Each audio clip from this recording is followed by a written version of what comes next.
네, 기록을 하려고. 자, 발표 계속하세요. 예, 다만 사랑방 손님에 지나지 않게 되었다. 동양철학에서 등장하는 주요한 개념들과 작상들은 철학적 문제의식과 해결의 추구에서 주변부적 기능에 머물고 있다. 동양이란 단서가 붙은 철학은 철학적 문제에 개입한다는 자기 정체성을 갖고 있지 못하다고 말한다. 여기에 덧붙여 대체로 동양의 전통 철학은 유가, 불가, 도가를 막론하고 자기 성찰과 자기 형성의 철학이라는 성격을 갖고 있다. 동양 철학은 성찰과 형성이라는 문맥에서 자신의 고유한 개념들을 발전시켜 왔다.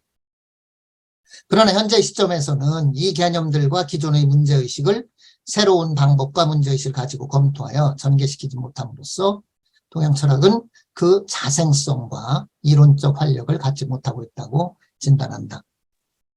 이건 동양 철학 그 불멸의 문제들, 이규성 선생이 동양 철학 개론책을 편찬한데 서문에서 한 얘기인데요. 요 자료를 좀 올려주면 좋겠는데요. 예. 참고 자료가 고정돼 있어서 글씨가. 예. 그러네요. 죄송합니다. 내가 이걸 보고 읽어야 되는데 제 원고를 보고 읽어갖고 아직까지 적극적으로 철학적 문제에 개입하고 있지 못한 동양 철학에 대해서 고민을 하고 그것을 해결하기 위한 철학적 탐구를 해나간 것이 이규성이었습니다. 황종이 왕선산의 철학을 연구하고 한국 현대 사상가들에 대해서 연구를 하며 우리 구체적 현실에 대해 고민을 했고 그 연장선에서 중국의 현대 철학자들에 대해서도 연구했고 동서사상의 대화라는 관점에서 쇼펜하우어의 철학과 아시아 철학과의 연관에 대해서도 연구하여 묵직한 연구서를 내놓았죠. 이규성 선생님이 그렇게 책을 그렇게 두꺼운 책을 여러 권 쓰신 줄 사실 잘 몰랐었어요. 몇 권뿐이 몰랐는데 5권이나 되더라고요. 이규성이 철학을 연구하는 기본 태도는 그의 생의 기술, 우울과 명랑의 세계라는 논문에서 볼 수 있습니다. 그는 형이상학은 단순한 이성적 추리의 산물로서보다는 생에 대한 어떤 태도를 전제하고 그 생을 어떤 방향으로 정의 지으려는 인간 존재의 진리이다. 형이상학은 생의 분열과 무의미를 넘어서서 모종의 통일성과 의미를 추구하는 철학적 사유의 산물, 즉 일종의 생의 기술이다. 그런데 통일성과 의미는 초월성에서 오는 것일 수도 있고 자연 내재적 영역에서 찾아질 수도 있다. 양자의 입장 중 어느 것을 선호하는가는 생에 대한 결단의 문제로 된다. 나는 내재적 형이상을 선택하고 그것이 생의 우울로부터 명랑으로 전환을 도모하는 기술임을 주장하고자 하는 것이다 라고 말하고 있습니다. 근데 결국은 철학함이라는 것이 의지나 태도의 문제가 중요하다는 입장이겠죠. 그리고 이제 여러 논자들이 한국 현대 철학사론을 서평하면서 지적한 얘기인데 또 하나의 철학함의 핵심 원리는 이규성의 철학함의 핵심 원리는 내외 합일이라고 하죠. 그래서 이제 그런 입장에서 철학을 연구한다고 지적을 하고 있습니다. 근데 하여튼 이규성의 연구 분야는 일단 유가가 중심이죠. 중국 유학으로 무슨 왕선산인가요? 그걸로 무슨 학위를 받고 그쪽 연구를 주로 했었는데 점점 연구 범위가 넓어져서 동양 철학 전반에 대해서도 연구를 하고 서양 철학에 대해서 또 해박하고 한국과 중국의 현대 철학에 대해서도 연구해서 유학이라는 좁은 영역에 그를 가둘 수는 없을 것입니다. 불교에 대해서 오늘 발표하는 불교에 대해서도 관심이 많았고 해박한 지식을 갖고 있었습니다. 아까도 말씀드렸습니다마는 대학 시절엔 불교 학생에서 활동도 하였습니다. 그렇지만 이규성의 저술 중에서 불교적 주제만을 갖고 연구한 저서, 논문 이런 건 제가 발견하지 못했습니다. 하지만 이규성 저술의 많은 부분에서 불교에 대해서 언급하고 있으므로 그것을 중심으로 해서 이규성의 불교에 대한 생각을 살펴볼 수가 있겠습니다. 이규성의 불교관이라고 제목을 붙여놨는데요. 그냥 이규성이 이 제가 이제 주로 다룰 책은 뭡니까?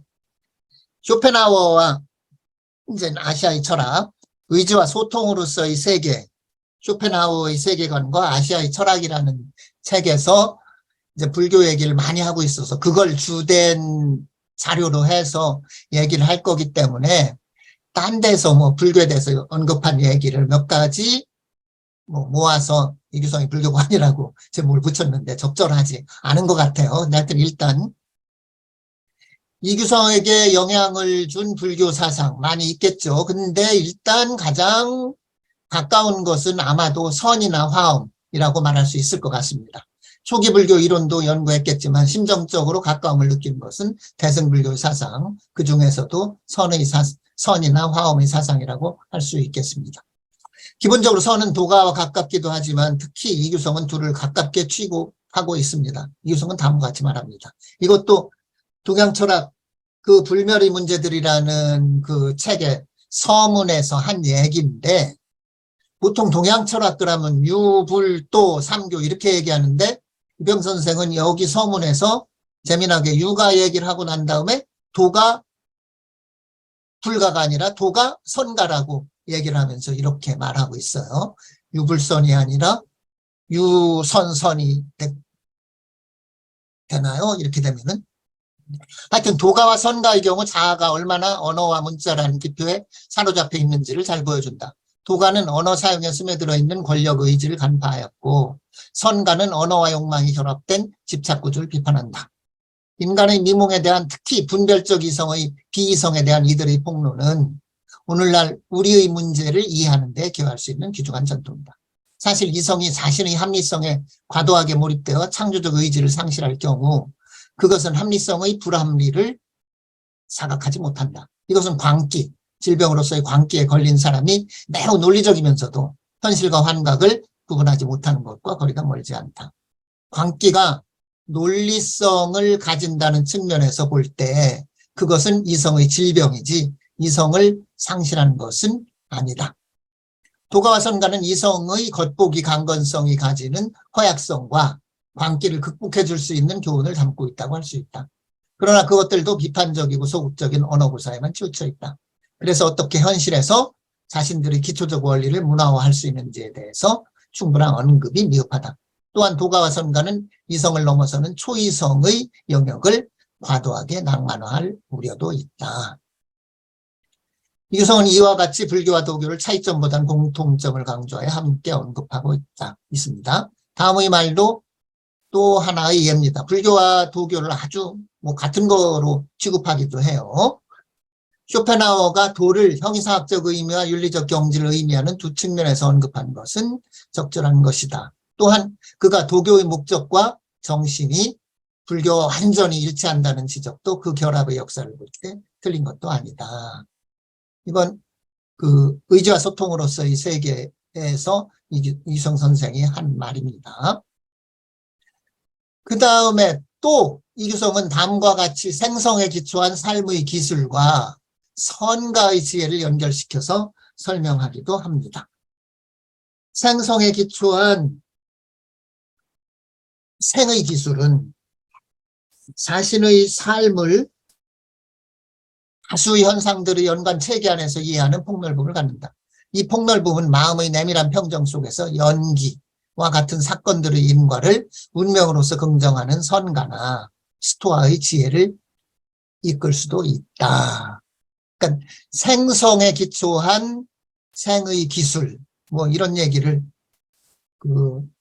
아까 얘기했던 수필이 아니지만 그 생의 기술에 대한 수필 비슷한 논문에서도 이런 얘기를 하는데 하여튼 생성에 기초한 생의 기술이 이제 폭넓게 이제 이런 선가의 지혜로 이끌 수 있다는 식으로 얘기를 하고 있습니다. 하여튼 이런 얘기들이 이제 이규성 선생의 이제 불교에 대한 언급들이라고 볼 수가 있는데 불교에 대한 얘기가 제일 많은 것은 의지와 소통으로서의 세계, 그 부제는 쇼펜하우어의 세계관과 아시아의 철학이죠. 그러니까 쇼펜하우어 철학을 연구하면서 이 아시아 철학, 유불도와 쇼펜하우어 철학을 연결시켜서 연구를 한 연구서를 냈는데 거기에서 불교 얘기를 상당히 하고 있습니다.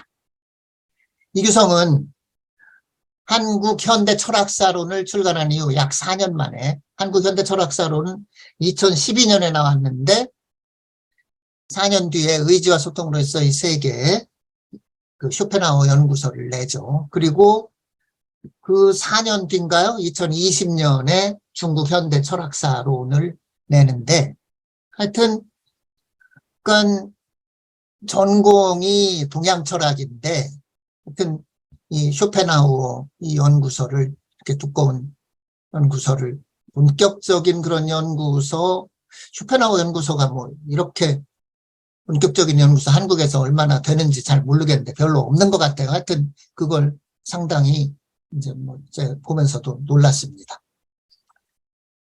쇼펜하우어 철학 전체를 해명하는 특히 아시아의 철학과의 연관성에 주의를 기울여 연구를 합니다.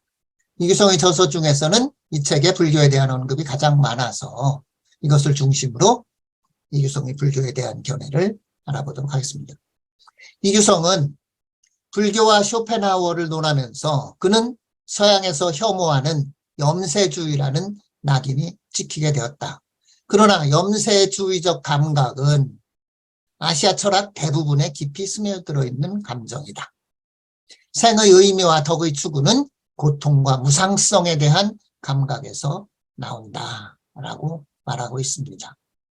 그러니까 쇼펜하우어를 좋아한 이유가 이제 바로 이제 이런 것 때문에 그렇겠죠. 그래서 생의 의미와 덕을 추구하는 것을 자신의 철학의 주요 과제로 생각했던 것이 이규성이었습니다.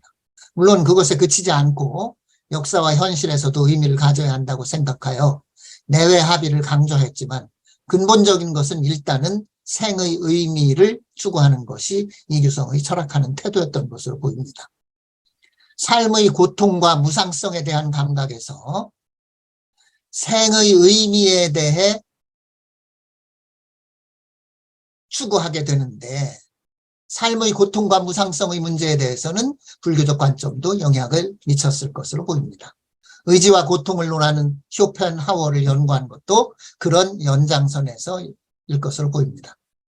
이규성은 의지와 소통으로서의 세계의 머릿말에서 인생을 학문적 대상으로 삼는 것보다는 알 길이 없어 불투명한 젊은 시절의 삶에 대한 고민이 더 진실된 것으로 보인다. 그 시절이 생의 의미를 추구하는 태도의 원형을 갖고 있었다고 회상하고 있습니다. 하여튼 어쨌거나 바로 쇼펜하우어의 철학을 연구한 것도 그렇고 이게 삶의 고민, 생의 의미를 추구하는 것 이것이야말로 정말 중요한 거 아니냐 하는 것이 이규성의 태도였었고 바로 그것이 뭐 기본적으로 불교적인 뭐 태도와도 직접적으로 연결이 되는 것이 아닌가 이렇게 생각할 수 있을 것 같습니다. 쇼펜하우어는 17살 때 인생의 비참함을 알게 되었다고 말하면서 붓다를 언급합니다. 무슨 여행을 하면서 아주 뭐 노예 노동을 하는 사람들 뭐 이런 걸 보고서 이런 얘기를 했다는 거죠. 이규성은 그것을 언급하면서 붓다는 성 밖으로 4번 나간 경험을 통해 생명세계는 생로병사의 고통으로 물들어 있음을 깨닫게 된다. 그는 몇 번의 개별적 경험을 통해 생명이 갖는 보편적 본질을 고통으로 통찰한다.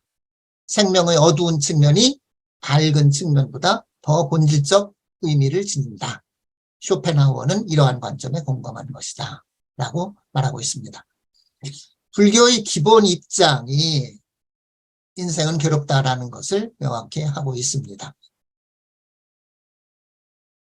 그 다음에 이제 이규 선생의 쇼펜하우어 철학은 사회적 주제보다는 자신의 주제를 문제 삼는 내향적 방향을 갖게 된다고 말합니다. 그러나 그것이 제대로 해결하기가 쉽지 않다. 그 해결의 방향에 대해 불교적 해결 방법은 어떻게 될 것인가에 대해서 이규성은 다음과 같이 말하고 있습니다. 그러니까 불교적으로 말한다면은 그러니까 어떻게 살 것인가, 인생의 무의미를 어떻게 극복할 것인가에 대해서 그 해결책은 세계의 무의미는 연민의 확대와 우주적 생명 원리와의 합치, 나아가 부모가 태어나기 이전의 근원적 물을 통한 우주와 일치해서 그 치유가 전망된다 라고 뭐 얘기를 하고 있죠. 근데 물론 이거에 대해서 뭐 동의하지 않은 사람도 뭐 있긴 있을 것 같아요. 너무 뭐 근원적 무 뭐 이런 얘기를 하니까. 부모가 태어나기 이전이 근원적 무인가요? 하여튼 뭐 다른 의견이 있을 수도 있을 것 같은데, 하여튼 이제 이렇게 이제 불교적 해결 방법을 이유성은 얘기를 하고 있습니다. 그래서 불교에 대해서 이렇게 생각을 하면서 이제 어떻게 또 다른 불교에 대한 얘기들은, 여기까지는 좀 이렇게 말을 썼는데 이제부터는 안타깝게도 대충 발췌입니다. 그래서 이제 이 의지와 소통으로서의 세계에 나오는 이러한 여러 가지 얘기들이 이유성이 이제 불교에 대해서 어떻게 생각을 하고 있는가라는 것을 알 수 있게 해준다고 생각이 들어서, 그것을 이제 우리에게 알려주는 얘기가 되는 것들을, 관계가 있다고 생각하는 것들을 제가 발췌해서 이렇게 내놨습니다. 이걸 읽어가면서 뭐 설명을 하면서 얘기를 진행하도록 하겠습니다. 먼저 68쪽에서는 쇼펜하우어는 자연에서 배우는 자연 철학과 불교적 관점으로 나아가지만 공동체로 회귀하는 붓다의 윤리적 사회성에 대해서는 침묵한다. 그러니까 쇼펜하우어가 자연 철학의 문제를 다루고 그 다음에 이제 인생은 괴롭다 하는 그런 문제의 해결을 위해서 나가긴 하는데, 근데 그 다음에 가령 이제 붓다의 경우에는 윤리적 사회성 이렇게, 그러니까 스스로의 깨달음을 위해서 나가긴 하지만 다시 돌아오는데 이제 쇼펜하우어는 그렇지가 못한 것 같다, 이것을 지적하고 있는 것입니다. 그리고 그 다음에 이제 쇼펜하우어 철학과 아시아 철학 내지는 뭐 불교의 공통점으로서 자유를 이제 뭐 얘기를 하죠. 그러면서 자유는 쇼펜하우어 철학의 근본적 추진력이자 이념이다. 그리고 이 이념은 아시아 철학들의 본질적 관심사였으며 송대일의 이학사의 핵심적 주제였다. 이렇게 설명하고 있습니다. 아시아 철학의 본질적 관심사를 자유라고 보고요. 그 다음에 송대일의 이학사, 이유성 선생은 아무래도 이제 뭐 그 유학이 전공이니까 송대일의 이학사 이쪽에 대해서 이제 뭐 설명이 많이 있고, 쇼펜하우어와 이제 주시 철학 이런 것도 이제 중요한 주제 중에 하나인데, 이규성 선생의 기본적인 입장은 송대의 성리학이 바로 이제 뭐 불교 영향을 강하게 받은, 그리고 불교와 도교의 그 우주론적인 그 철학을 어떻게 하면은 그 윤리적인 이런 육아의 철학과 이제 통일할 수 있느냐 하는 것이 성리학의 이제 뭐 기본 이념이라고 보죠. 그런 의미에서 이제 뭐 자유 이념이 송대일의 이학사의 핵심적 주제였다고 말하고 있지만, 역시 불교도 그렇다라는 것은 이 안에 이제 포함되어 있다고 봐도 될 것 같습니다. 그 다음에 쇼펜하우어가 이제 의지의 형이상학을 주장하고, 그 다음에 윤리학, 가장 형이상학이 바로 이제 뭐 윤리학이다.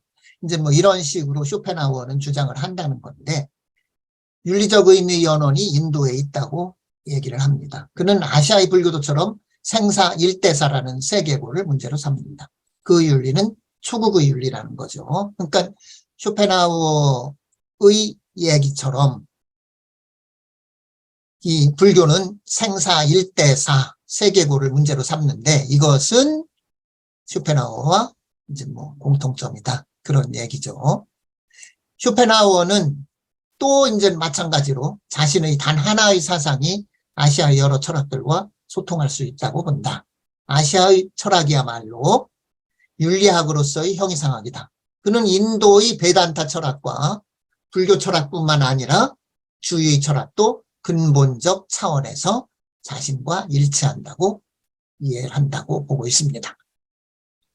그래서 그러니까 내외 일관의 원리 278쪽에서 얘기하는 이것을 이제 뭐 주의의 핵심이라고 보고, 이것이 이제 뭐 불교 또는 뭐 쇼펜하우어와 이제 뭐 비슷하다 이런 얘기죠.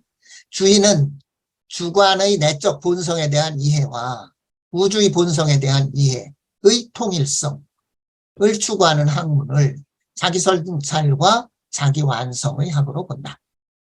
그는 내외 일관의 원리를 철학의 근본 조건으로 본다. 이 길은 현상계와 예지계를 연결하려는 쇼펜하우어의 단 하나의 사상과 유사한 구조를 갖는다. 대승불교가 자신의 세계관을 하나의 원흉한 가르침이라 한 것도 마찬가지일 것이다. 뭐 대승불교를 이제 하나로 보는 거. 물론 일승원교라는 말은 이런 얘기를 하는 것은 뭐 화엄의 철학이지만 하여튼 이것과 이제 비슷한 구조라고 이제 이규성 선생은 이제 파악하고 있는 거죠. 그 다음에 또 동양적인 것과 쇼펜하우어의 얘기가 이제 통하는 부분이 이제 이런 것도 있다. 쇼펜하우어의 철학이라는 학문은 이성의 혼란과 기만을 치유하는 마음의 명료성, 즉 비움을 지향하는데, 그것은 명경지수와 같은 맑음을 통해 사물의 깊이를 드러낸다. 불교적 전통에서도 익숙한 이 동양적 방법이 명료성을 생명으로 하는 철학의 진정한 태도이다. 맑음을 통해서 사물의 깊이를 드러내는 것, 이것은 불교적 전통과도 통하는 것이 아니냐.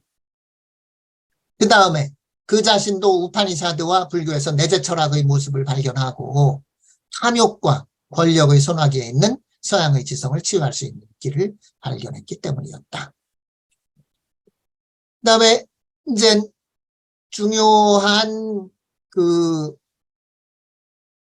문제 444쪽에서는 붓다의 침묵과, 그러니까 여기 이 얘기는 그 쇼펜하우어가 칸트의 이율배반을 론을 비판하는 부분에서 나오는 얘기인데, 칸트의 이율배반론과 이제 붓다의 얘기가 비슷하다고 일단 볼 수 있다는 거죠. 근데 물론 쇼펜하우어는 칸트의 이율배반을 찬성하는 것이 아니라 이제 뭐 비판을 하는데, 비판을 하고 세계가 가령 뭐 유한하냐 무한하냐 하는 것은 얘기할 수 없다, 뭐 이런 것에 대해서 아니다, 무한하다 라고 하는 것이 이제 뭐 쇼펜하우어의 입장이래요. 그래서 이율배반론을 비판을 하는데, 이제 칸트와 붓다가 비슷하다고 그러면서 이제 그 주석에서 이렇게 설명을 하고 있는데,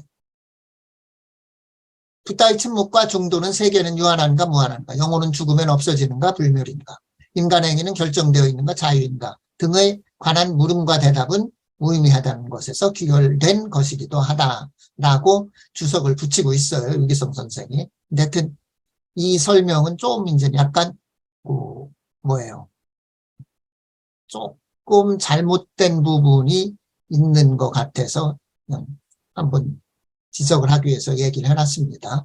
그러니까 붓다가 신묵을 한 주제가 영혼은 죽으면 없어지는가 불멸인가, 인간에게는 결정되어 있는가 자유인가, 이런 얘기는 없어요.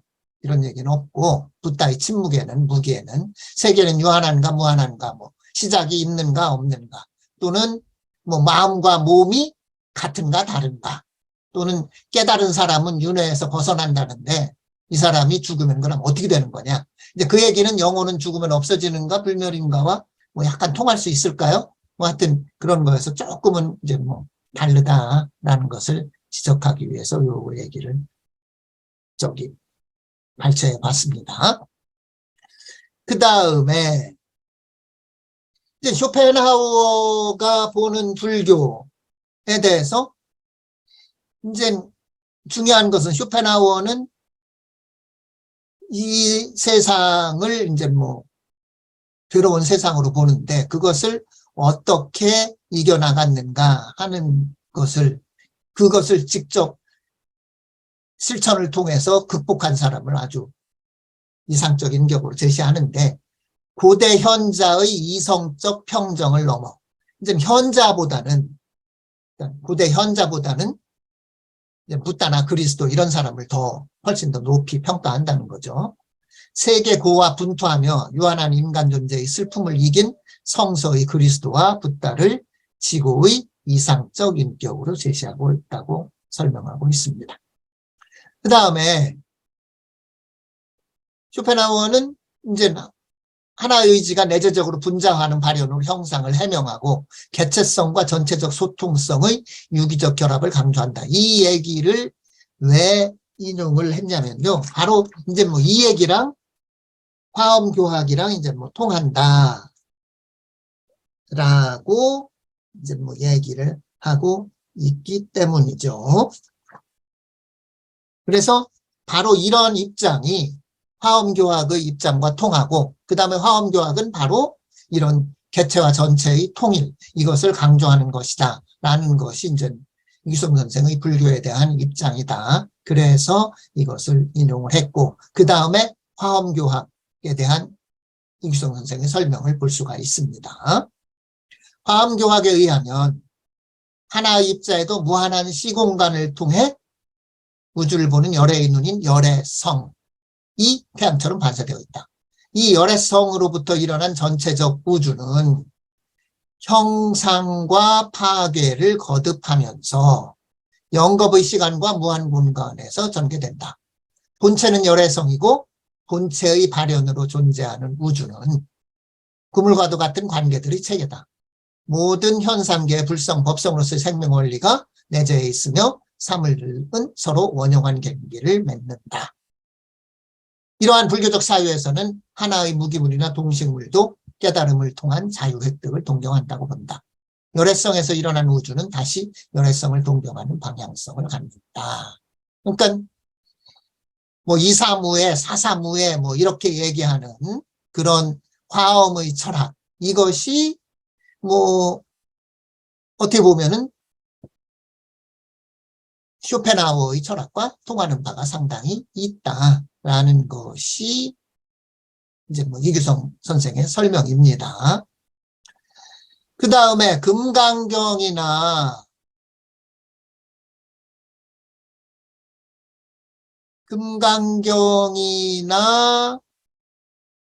이런 경전에서 일단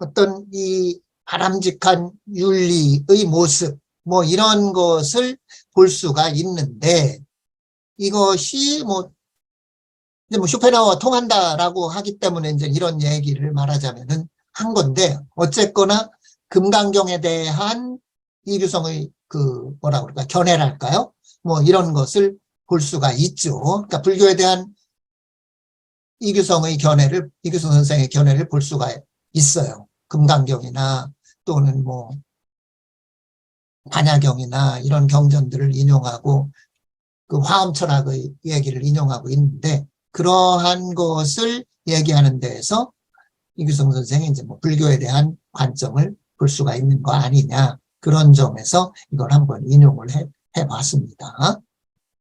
초기 불교로 돌아가자는 입장을 잘 보여주는 금강경에서 무상의 윤리는 모든 분리와 경계에 대한 집착을 무화하는 자기 희생의 윤리이다. 모든 것을 주지만 주는 자도 받는 자도 주는 물건도 없다는 삼무의 윤리는 붓다의 정신이 자기 희생적 사랑이라는 것을 잘 보여준다. 하여튼 무를 강조하는 것이 이제 뭐 금강경이죠. 그래서 이 부분은 이제 뭐 금강경 4장에 나오는 얘기를 하고 있는 것 같은데, 하여튼 무주상 보시라고 그러죠. 상에 머무르지 말고 보시를 해야 된다. 그래서 이게 이제 뭐 다른 뭐 반야경이나 이런 데서는 제 10번 주석에 보면은 나옵니다만,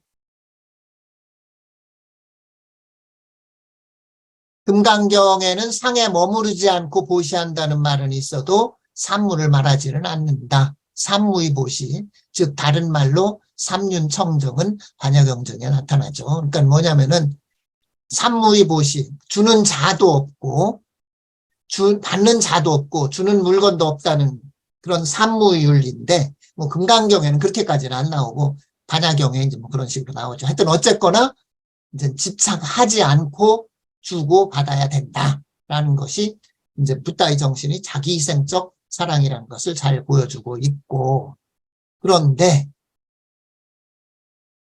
이제 그런 금강경 얘기를 하면서 쇼펜하우어는 다시 이제 무의 숭배로서의 불교관을 유지했다는 얘기를 하고 그렇게 얘기를 하는데, 근데 이제 무의 숭배로서의 불교관을 이제 쇼펜하우어는 유지했다는 거죠. 그래서 이러한 긴장 때문에 그의 아시아 철학에 대한 언급들은 동양의 원흉함보다는 내면성에 바친 궁벽함을 면치 못하는 부자연스러운 면모를 갖게 된다. 그러니까 쇼펜하우어가 무를 강조할 때는 무를 강조하면서 그 불교의 무나 뭐 이런 것과 자기의 철학이 이제 뭐 같다 이런 얘기를 하다 보니까 불교는 사실은 무만을 얘기하는 것이 아니라 무를 얘기하는 이유는 무에서 벗어나라, 무에 대한 집착을 버리기 위해서 얘기를 하는데도 불구하고 얘기를 하고 그 다음에 더 나아가서는 무에 대한 집착마저도 버려야 된다까지 얘기를 하는데 이제 쇼펜하우어는 이제 그렇지는 않다는 거죠. 그러니까 동양의 철학을 내면적인 문제만을 살피는 것이 아닌 외적으로까지 합쳐서 내외 합일의 원흉함을 추구하는 것으로 바라보고 있는 이규성 선생의 입장을 우리가 여기에서 알 수 있다는 거죠. 쇼펜하우어는 내면성에 갇혀 그에 미치지 못한다는 것입니다.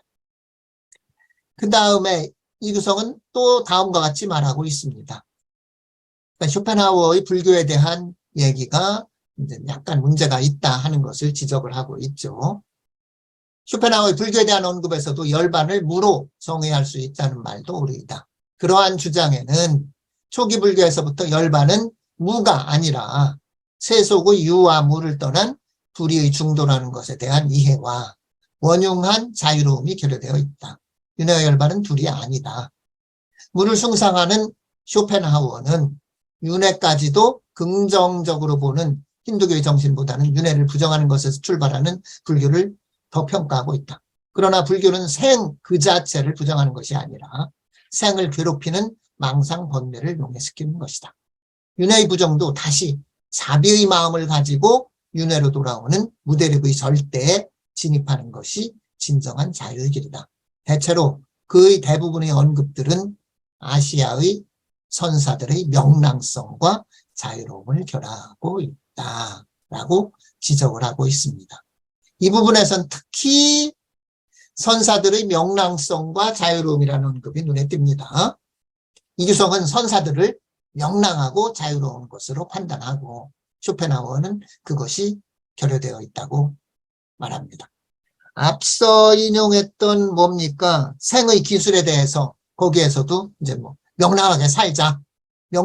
생의 기술은 명랑하게 사는 거다라고 이제 뭐 주장을 하고 있죠. 그러니까 생성의 철학을 생성의 형이상학을 선택함으로써 우리는 우울에서 명랑으로 갈 수 있다라는 것이 이제 뭐 이규성 선생의 주장이었었는데, 불교에 대해서도 이제 뭐 그런 그러니까 선이 중요하고 이제 뭐 가치가 있다면 바로 그런 어떤 명랑하고 자유롭기 때문에 그렇다. 이제 라는 것이 이규성 선생의 불교에 대한 견해다. 이렇게 얘기를 할 수가 있을 것 같아요. 그 다음에 반야경에 대한 설명도 그의 불교에 대한 견해를 엿볼 수 있게 해줍니다. 방대한 반야경은 불교에서 말하는 주요 개념들이 공하다는 설법을 반복한다. 그것은 세계와 나의 비존재를 설하여 일체에 대한 정을 떼어내려는 의도를 가진 것으로 보인다. 그러나 그것은 실제 자체를 물리적으로 파괴하려는 것이 아니며 마음의 내적 수양의 단계적 상승 운동을 통해 주관과 객관이라는 형식은 물론 심적인 우수와 슬픔을 초월하는 경지를 말하고자 합니다.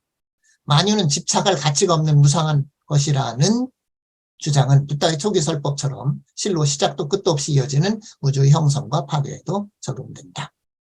그 다음에 금강경에 대한 설명도 이 반야경 설명과 비슷합니다. 물론 금강경은 뭐 반야경의 한 부분이기도 하지만서도요.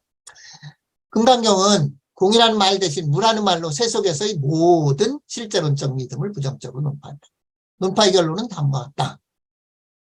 대상을 취하지 않는 평정한 마음은 여여하게 부동하다. 왜 그런가? 일체 유의법이 꿈과 같고 환상 같으며 물거품 같고 그림자 같으며 이슬과 같기도 하고 번개와 같기 때문이다. 응당 이와 같이 보아야 한다. 라고 이제 금강경에 대해서도 설명을 하고 있습니다.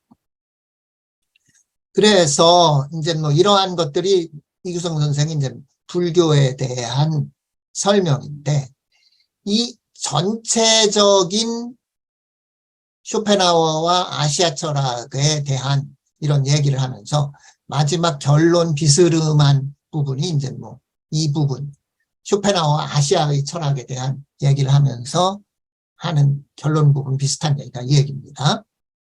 쇼펜하우어와 아시아의 철학이 이해하는 세계에서는 심리적 원리를 할 수 있는 형이상학적 생명 원리가 본체이고, 이 본체의 공용은 단계적으로 발현되는 창조적 전개의 활동이다.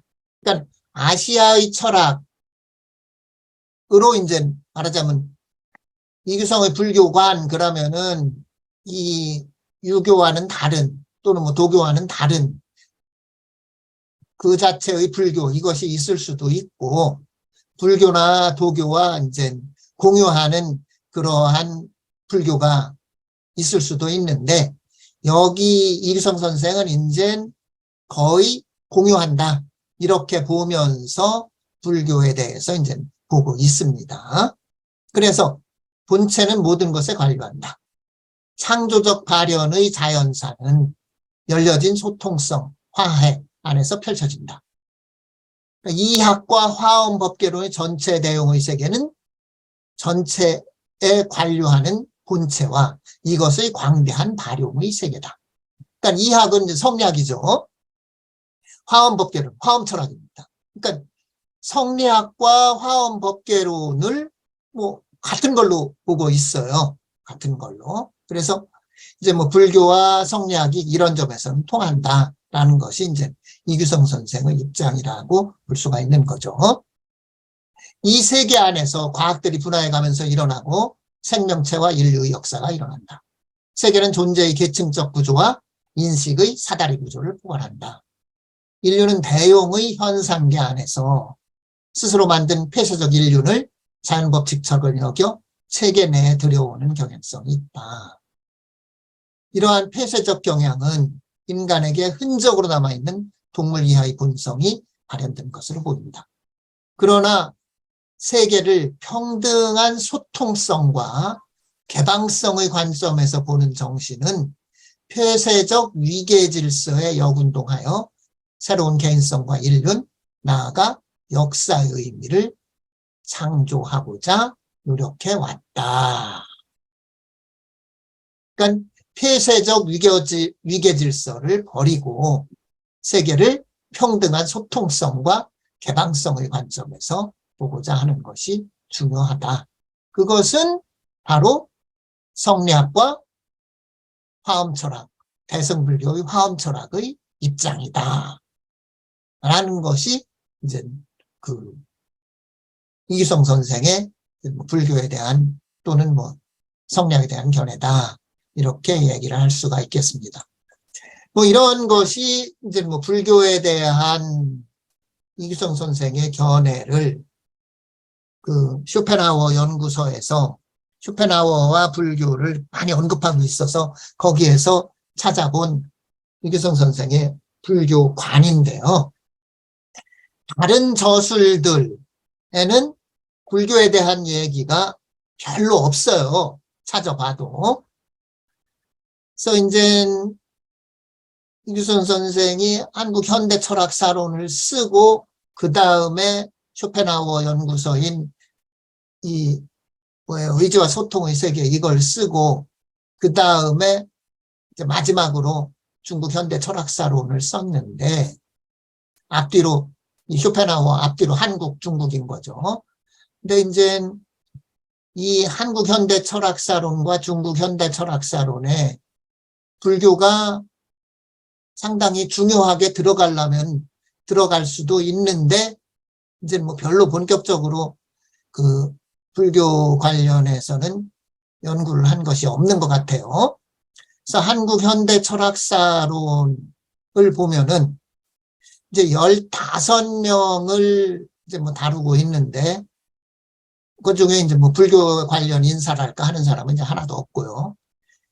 중국 현대 철학사론에도 뭐 불교 관련 인사라고 볼 만한 사람은 없는데, 다만 뭐 신유식론을 쓴 웅심력 뭐 이런 사람은 불교 관련 인사라고 볼 수는 있겠죠. 근데 하여튼 그 중국 현대 철학사론에서도 불교는 별로 이제 뭐 크게 중요하게 다루고 있지는 않은 것 같아요. 그래서 이제 거기에 간략하게 나와 있는 얘기들만 불교에 관련되는 언급을 몇 가지 그냥 발췌만 한 것을 지금부터 읽겠습니다. 근데 한국 현대 철학사론에서는 한용운이 이제 15명 중에는 안 들어가는데, 그래도 여기저기에서 좀 이제 뭐 맥락상 이제 중요한 언급을 했다, 이렇게 앞에 서문에서 얘기를 하고 있는데 좀 언급이 돼요, 한용운이. 근데 이 한용운이 불교 사상으로서 언급이 되냐 하면 그게 아니고, 이 사람의 예술 철학, 신화 뭐 이런 것을 갖고서 언급이 되고 있어요. 그래서 여기에서도 현대 철학사론에서도 불교 관련 얘기는 거의 없다. 그래서 지금 여기에 제가 발췌한 것은 한용운에 대한 것을 발췌를 하고, 그 다음에 딴 사람들이 불교에 대해서 본 얘기가 몇 마디씩 있길래 그것도 이제 발췌를 하고 그런 겁니다. 자, 읽어보도록 하겠습니다. 이 시대의 만해 한용운은 자유가 상실된 현실을 임의 침묵으로 파악하고 침묵과 소리, 원망과 그림의 역사를 통해 추구했다. 이에 비해 신채호는 강렬한 초인적 의지와 철혈의 기사를 통해 만상을 희롱하는 기계를 보여주었다. 그러나 두 사람은 궁극에서는 자신의 죽음을 통해 절대 화해의 자유를 쟁취한다는 천인절벽의 이념을 추구했다. 라는 식으로 이제 뭐 표현을 하고 있어요. 뭐 불교 얘기는 안 나오죠. 한용운 얘기를 하지만. 그 다음에 신채호 얘기인데, 생선전변을 유의로 즐기는 활동성은 생사와 본무생사의 두 차원이 하나로 융해되는 절대 자유의 이념이다. 생사, 그 다음에 생사가 본래 없다. 이 두 얘기가 결국은 뭐 하나로 된다는 거예요. 근데 이러한 사상을 신채호는 본체와 발용의 통일이라는 대승불교 사상으로부터 영감을 받아 발전시켰다. 라고 이제 불교적인 얘기를 갖고 한 신채호의 사상을 설명을 하고 있습니다. 그다음에 한용운 역시 죽음을 통해 절대자유의 실현을 내다보며 거기에서 임의 현현을 본다. 그러나 기다림 그 자체가 이미 오시는 때이다. 하여튼 뭐 문학적인 그런 표현을 하고 있고, 이건 뭐 불교 관련 저서를 갖고서 하는 얘기라기보다는 시를 갖고 얘기를 하는 것 같아요. 그 다음에 신채호의 자아로는 일체의 비하에 대한 전사적 투쟁을 유마경의 사랑과 연민에 연결시킨다. 유마의 고통은 모든 생명의 고통과 같다. 대승기신론은 생사전변의 생멸문과 진리의 진여문을 하나로 통일시킨다. 신채호는 이러한 절대의 대각을 능엄경의 진화인 본연지성에 대한 사유를 통해 주체적 자유정신으로 발전시킨다. 신채호가 이제는 불교에 대해서 이제 얘기를 하고 있다. 뭐 이런 얘기를 하고 있어요. 그러니까 유마경, 대승기신론, 능엄경 이런 것들을 동원해서 신채호의 사상을 설명하고 있습니다. 그 다음에 동학과 대종교계의 철학으로부터 신채호, 한용운, 박종호에 이르기까지 이들은 무에 근거하는 주체성을 추구했으며 자연의 생성 과정을 이 주체성과 연관해서 문제 삼았다. 무에 근거한 주체성이라는 표현을 하고 있길래 잠깐 발췌를 해봤습니다. 그 다음에 한용운 얘기여서 이제 발췌를 했는데 불교 얘기는 뭐 나오지 않는 것 같아요.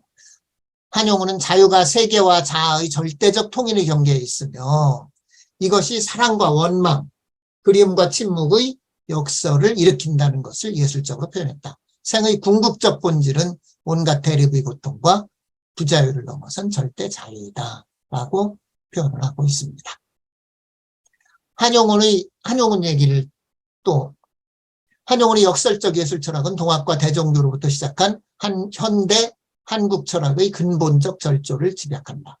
한국 철학은 시대의 시달림을 기다림으로 전환하고 기다림을 실천적 결단으로 전환하는 생의 형식을 창조했다. 이러한 삶의 양식은 잃어버린 세계를 회복하고 구성하려는 자유의 충동이자 요구였다고 얘기하고 있습니다. 하여튼 한용운은 우리나라 현대의 사상가 중에서 대표적인 불교 사상가입니다.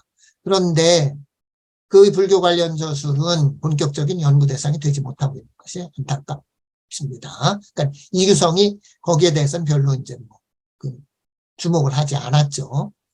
한국 현대 철학사론에서 주요하게 다루는 것은 15명인데 거기에 포함되어 있지 않고 간략하지만 맥락상 중요하게 다루었다고 밝히고 있긴 하지만 그의 불교 사상은 본격적인 연구 세상이 되지 못하고 예술 철학만을 연구 대상으로 하고 있습니다. 이건 좀 이제 이규성의 불교 사상, 불교에 관한 이규성의 견해 이런 걸 밝히는데 이제 좀 한용운 얘기가 좀 더 했으면은 그걸 알 수가 있었을 텐데 그 얘기가 없어서 약간 좀 아쉬웠다 하는 얘기를 말씀을 드리겠습니다. 그 다음에 중국 현대 철학 사론에 이제 불교 얘기는 뭐 웅심력이나 장태엽 뭐 이런 정도 사람이 이제 뭐 불교 관련되는 사람입니다. 그냥 간단하게 읽어보도록 하겠습니다. 쇼펜하우어가 베메나 에카르트의 비의적 철학뿐만 아니라 불교와 주의의 내성적 길에서 새로운 혁명형, 생명, 형이상학의 가능성을 본 것처럼 웅심력은 불교의 내증 그리고 미발의 내적 생명을 체인하는 속명이학의 전통에서 형이상학으로 가는 방법을 발견한다. 그다음에 장태염입니다. 장태염은 이제 뭐 불교를 연구한 그런 사람인데 장태염이 유가에서 장자와 불가로 변화해간 신불가라면 웅심력은 불가에서 유가로 변화해간 신유가의 면모를 보여준다.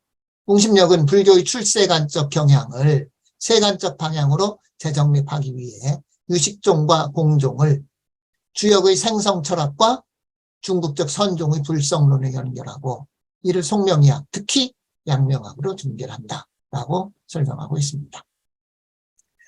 그 웅심력이죠. 그가 철학을 하기로 결심한 시기의 중국학계에서는 논증성을 결여한 전통적 글쓰기 방식은 서양의 논리적 사고에 비해 열등한 것이라는 생각이 이미 정착되고 있었다.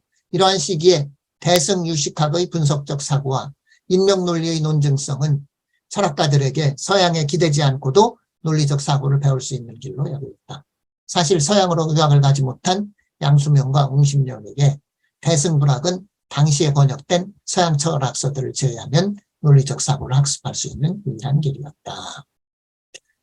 이 중국 현대 사상에서 불교가 상당히 중요하거든요. 그러니까 현대 사상가들이 불교 연구를 많이 해요. 그러니까 이 사람들이 서양의 충격 앞에서 서양은 막 논리로 무장을 하고선 막 얘기를 하는데 근데 보니까 중국은 이제 뭐 엄격한 논리 뭐 이런 것이 별로 없고 약해요.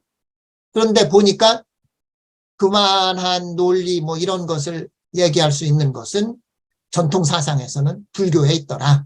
그래서 불교 연구를 굉장히 많이 합니다. 우리가 잘 아는 양계초 아주 대표적인 그 사상가죠. 가장 근대 현대를 대표하는 중국의 사상가인데 이 사람이 아주 불교 연구를 열심히 하고 뭐 그럽니다. 강유희도 역시 마찬가지고요.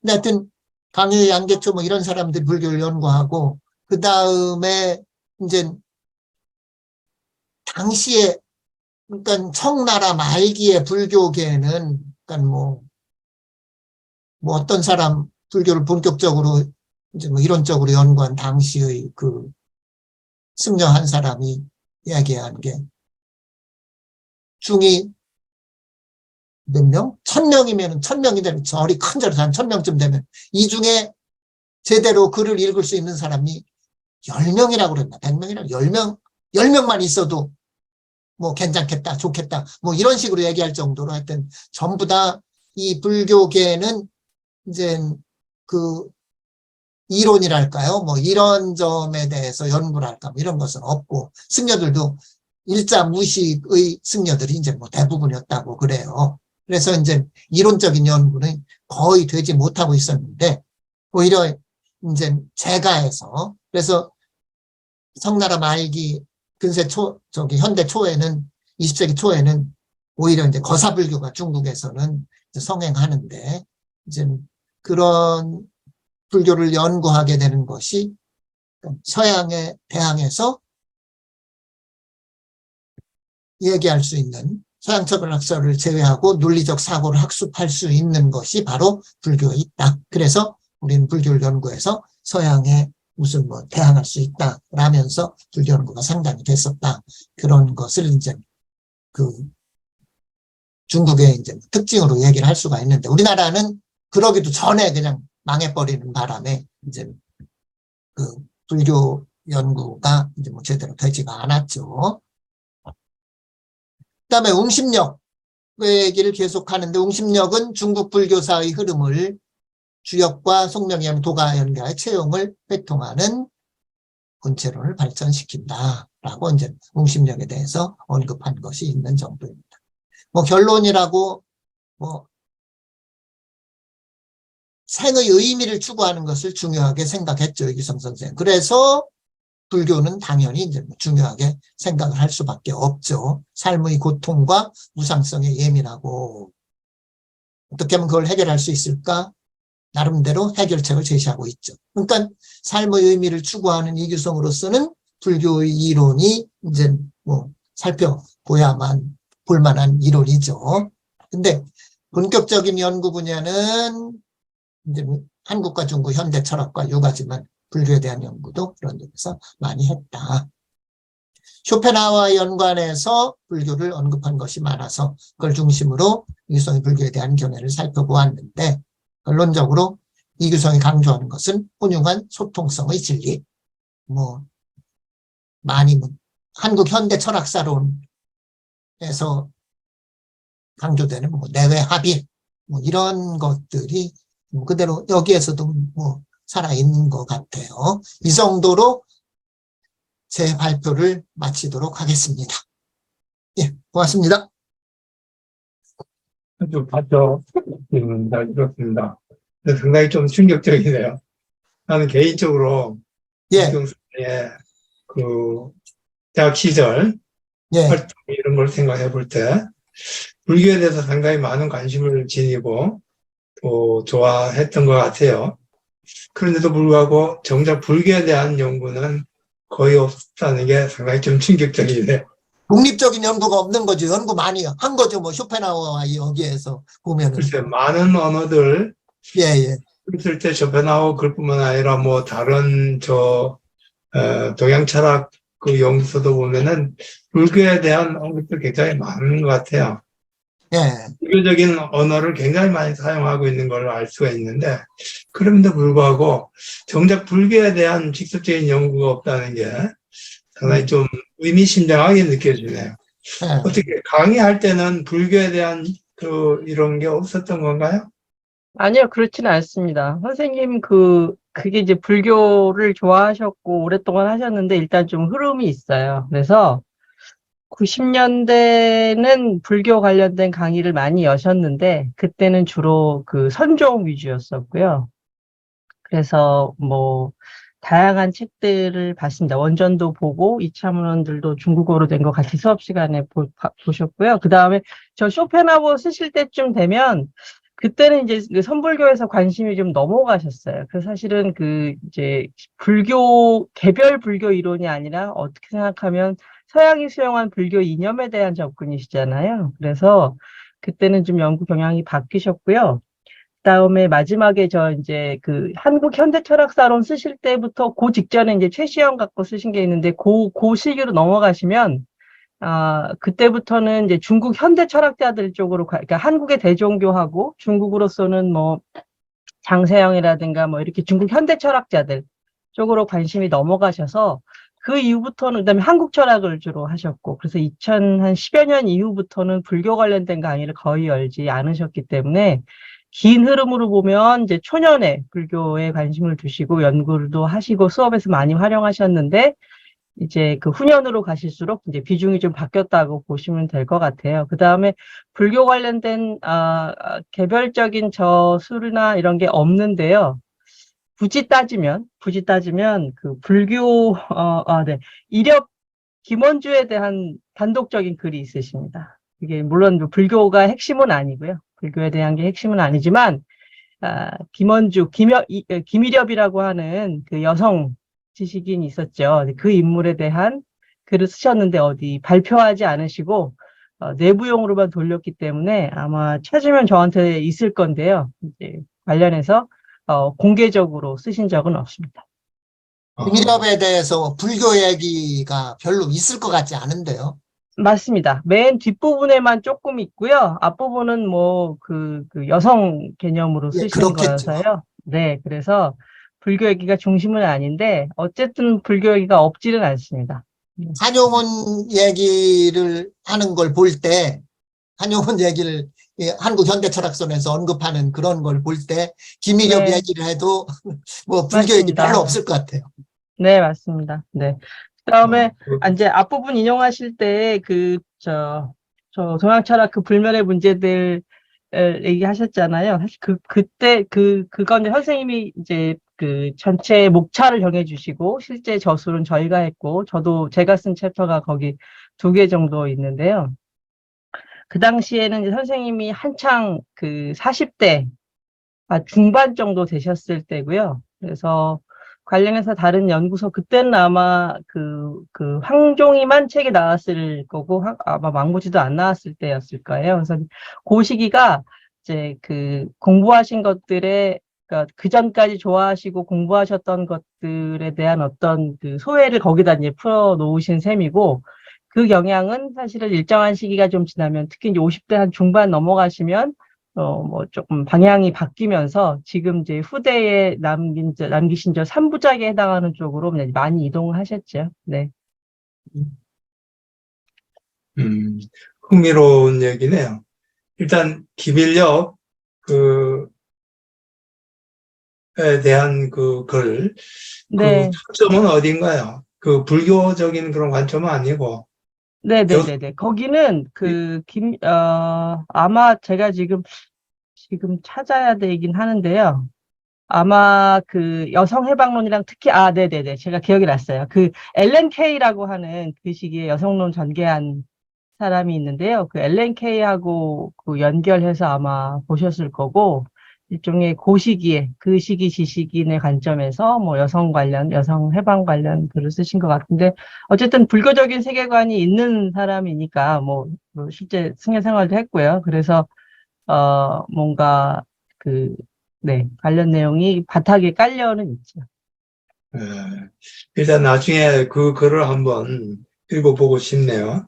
꼭 갖고 네. 계시면은 뭐 네네. 올려주시면. 제가 어딘가 파일에 분명히 있을 건데, 지금 제가 보여드리려고 찾았는데 지금 안 나와가지고, 제가 다른 하드에 있든가 아마 그럴 것 같아요. 네네. 나중에 꼭 한번 읽어보고 싶습니다. 그런데 이 규성 선생이 강의까지 하셨다면은 상당히 불교에 대해서 연구를 많이 하신 것 같은데, 그럼에도 불구하고 이제 점차 불교에 대한 강의는 이제 없어졌다 이런 얘기죠. 네, 불교에 하시면 대해서 뭔가 네. 좀 불만이 있었던 건가요? 아니에요. 얘기를 가끔 일단 하시는 불교 강의는 2000년 이후에 전혀 개설을 안 하셨는데, 그건 이제 한장원 선생님이 오셔서 관련 강의, 이제 불교 강의를 하시니까, 선생님 입장에서는 그 불교를 전공한 분이 있는데, 불교로 강의를 더 여시는 게 아마 좀 부담스러우셨을 것 같아요. 그래서 강의는 한장원 선생님이 오신 이후부터는 사실 불교로는 강의를 전혀 열지 않으셨고요. 네. 뭐 그렇겠죠. 불교에 대한 어떤 불만 이런 건 아니었던 뭐. 그런 건 아니실 거예요. 아마 평생 평생 생각하셨죠. 근데 말씀드렸지만, 그 대종교 언급하셨잖아요. 사실 그건 완전히 이제 새로운 경향이시거든요. 그래서 한 50대 중반 이후부터는, 뭔가 이렇게 조금 더, 그전에는 뭐 명랑성이라든가 뭐 생애 의지 이런 표현들로 그 분위기에 이제 형이상학을 좀 정리하려고 하셨다면, 저 한국 현대 철학사론 수실 그때쯤 됐을 때는 조금 더 적극적으로 그 어떤 민족적인 문제에 크게 관심을 두셨어요. 그래서, 그 시기 지식인들의 어떤 분투, 여기서 지금 선생님이 그 철학적으로 해명하고 싶은 문제들을 거기서 이제 새롭게 만나신 셈이죠. 그래서 원래는 뭐 대종교나 이런 얘기는 사실은 그 전에는 하신 적이 없었는데, 그때부터 그 한국 현대 철학사론 쓰기 몇 년 전부터 집중적으로 그 얘기를 쭉 하셨고, 네. 그래서, 그 특정한 시기부터 이루어진 새로운 관심이 많습니다. 대종교 얘기는. 그래서 이제 그쪽으로 조금 넘어가신 게 아닌가, 뭐, 그렇게 생각할 수 있을 것 같아요. 나는 그, 오히려 쇼펜하우어에 대한 연구 속에서 제가 불교 부분은 안 읽었거든요. 그런데 그 불교 부분에 상당히 좀 긍정적인 내용이 들어있으리라 이렇게 기대를 하고 있었는데, 오늘 그 발표한 내용을 들어보니까 불교에 대해서 상당히 좀 한계를 지적하는 그런 부분이 많이 있었던 것 같아요. 그렇지 않나요? 어떻게, 발표자는 어떻게 생각하십니까? 불교의 한계를 지적한다고요? 네, 그렇죠. 예를 불교가 어떤, 반면 이제 유교와 같은 경우에 대해서 오히려 더 긍정적인 그런 입장을 가지고 있는 것 같고, 신유가 쪽에. 불교에 대해서는 뭔가 좀 부정적인 입장을 가지고 있는 것이 아닌가 싶은데, 그렇지 않나요? 어떻습니까?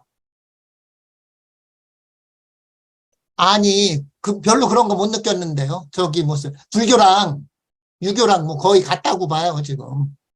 아까 말표에서도 얘기했지만. 그러니까 성리학이 불교를 이어받아서 뭐 그런 거다. 그런데, 아니, 내가 볼 때는, 예, 쇼펜하우어 책에는 이제 두 단계 사유가, 이기순 선생의 사유가 두 단계로 발전하는데, 첫 번째 단계는 이제 그 서양 형이상을 이제 부정하는, 칸트를 통해서 이제 부정을 하는 것 같은데, 그런 다음에 이제 그 새롭게 이제 도달한 세계가 생성과 뭐 자유와 소통의 그런 세계거든요.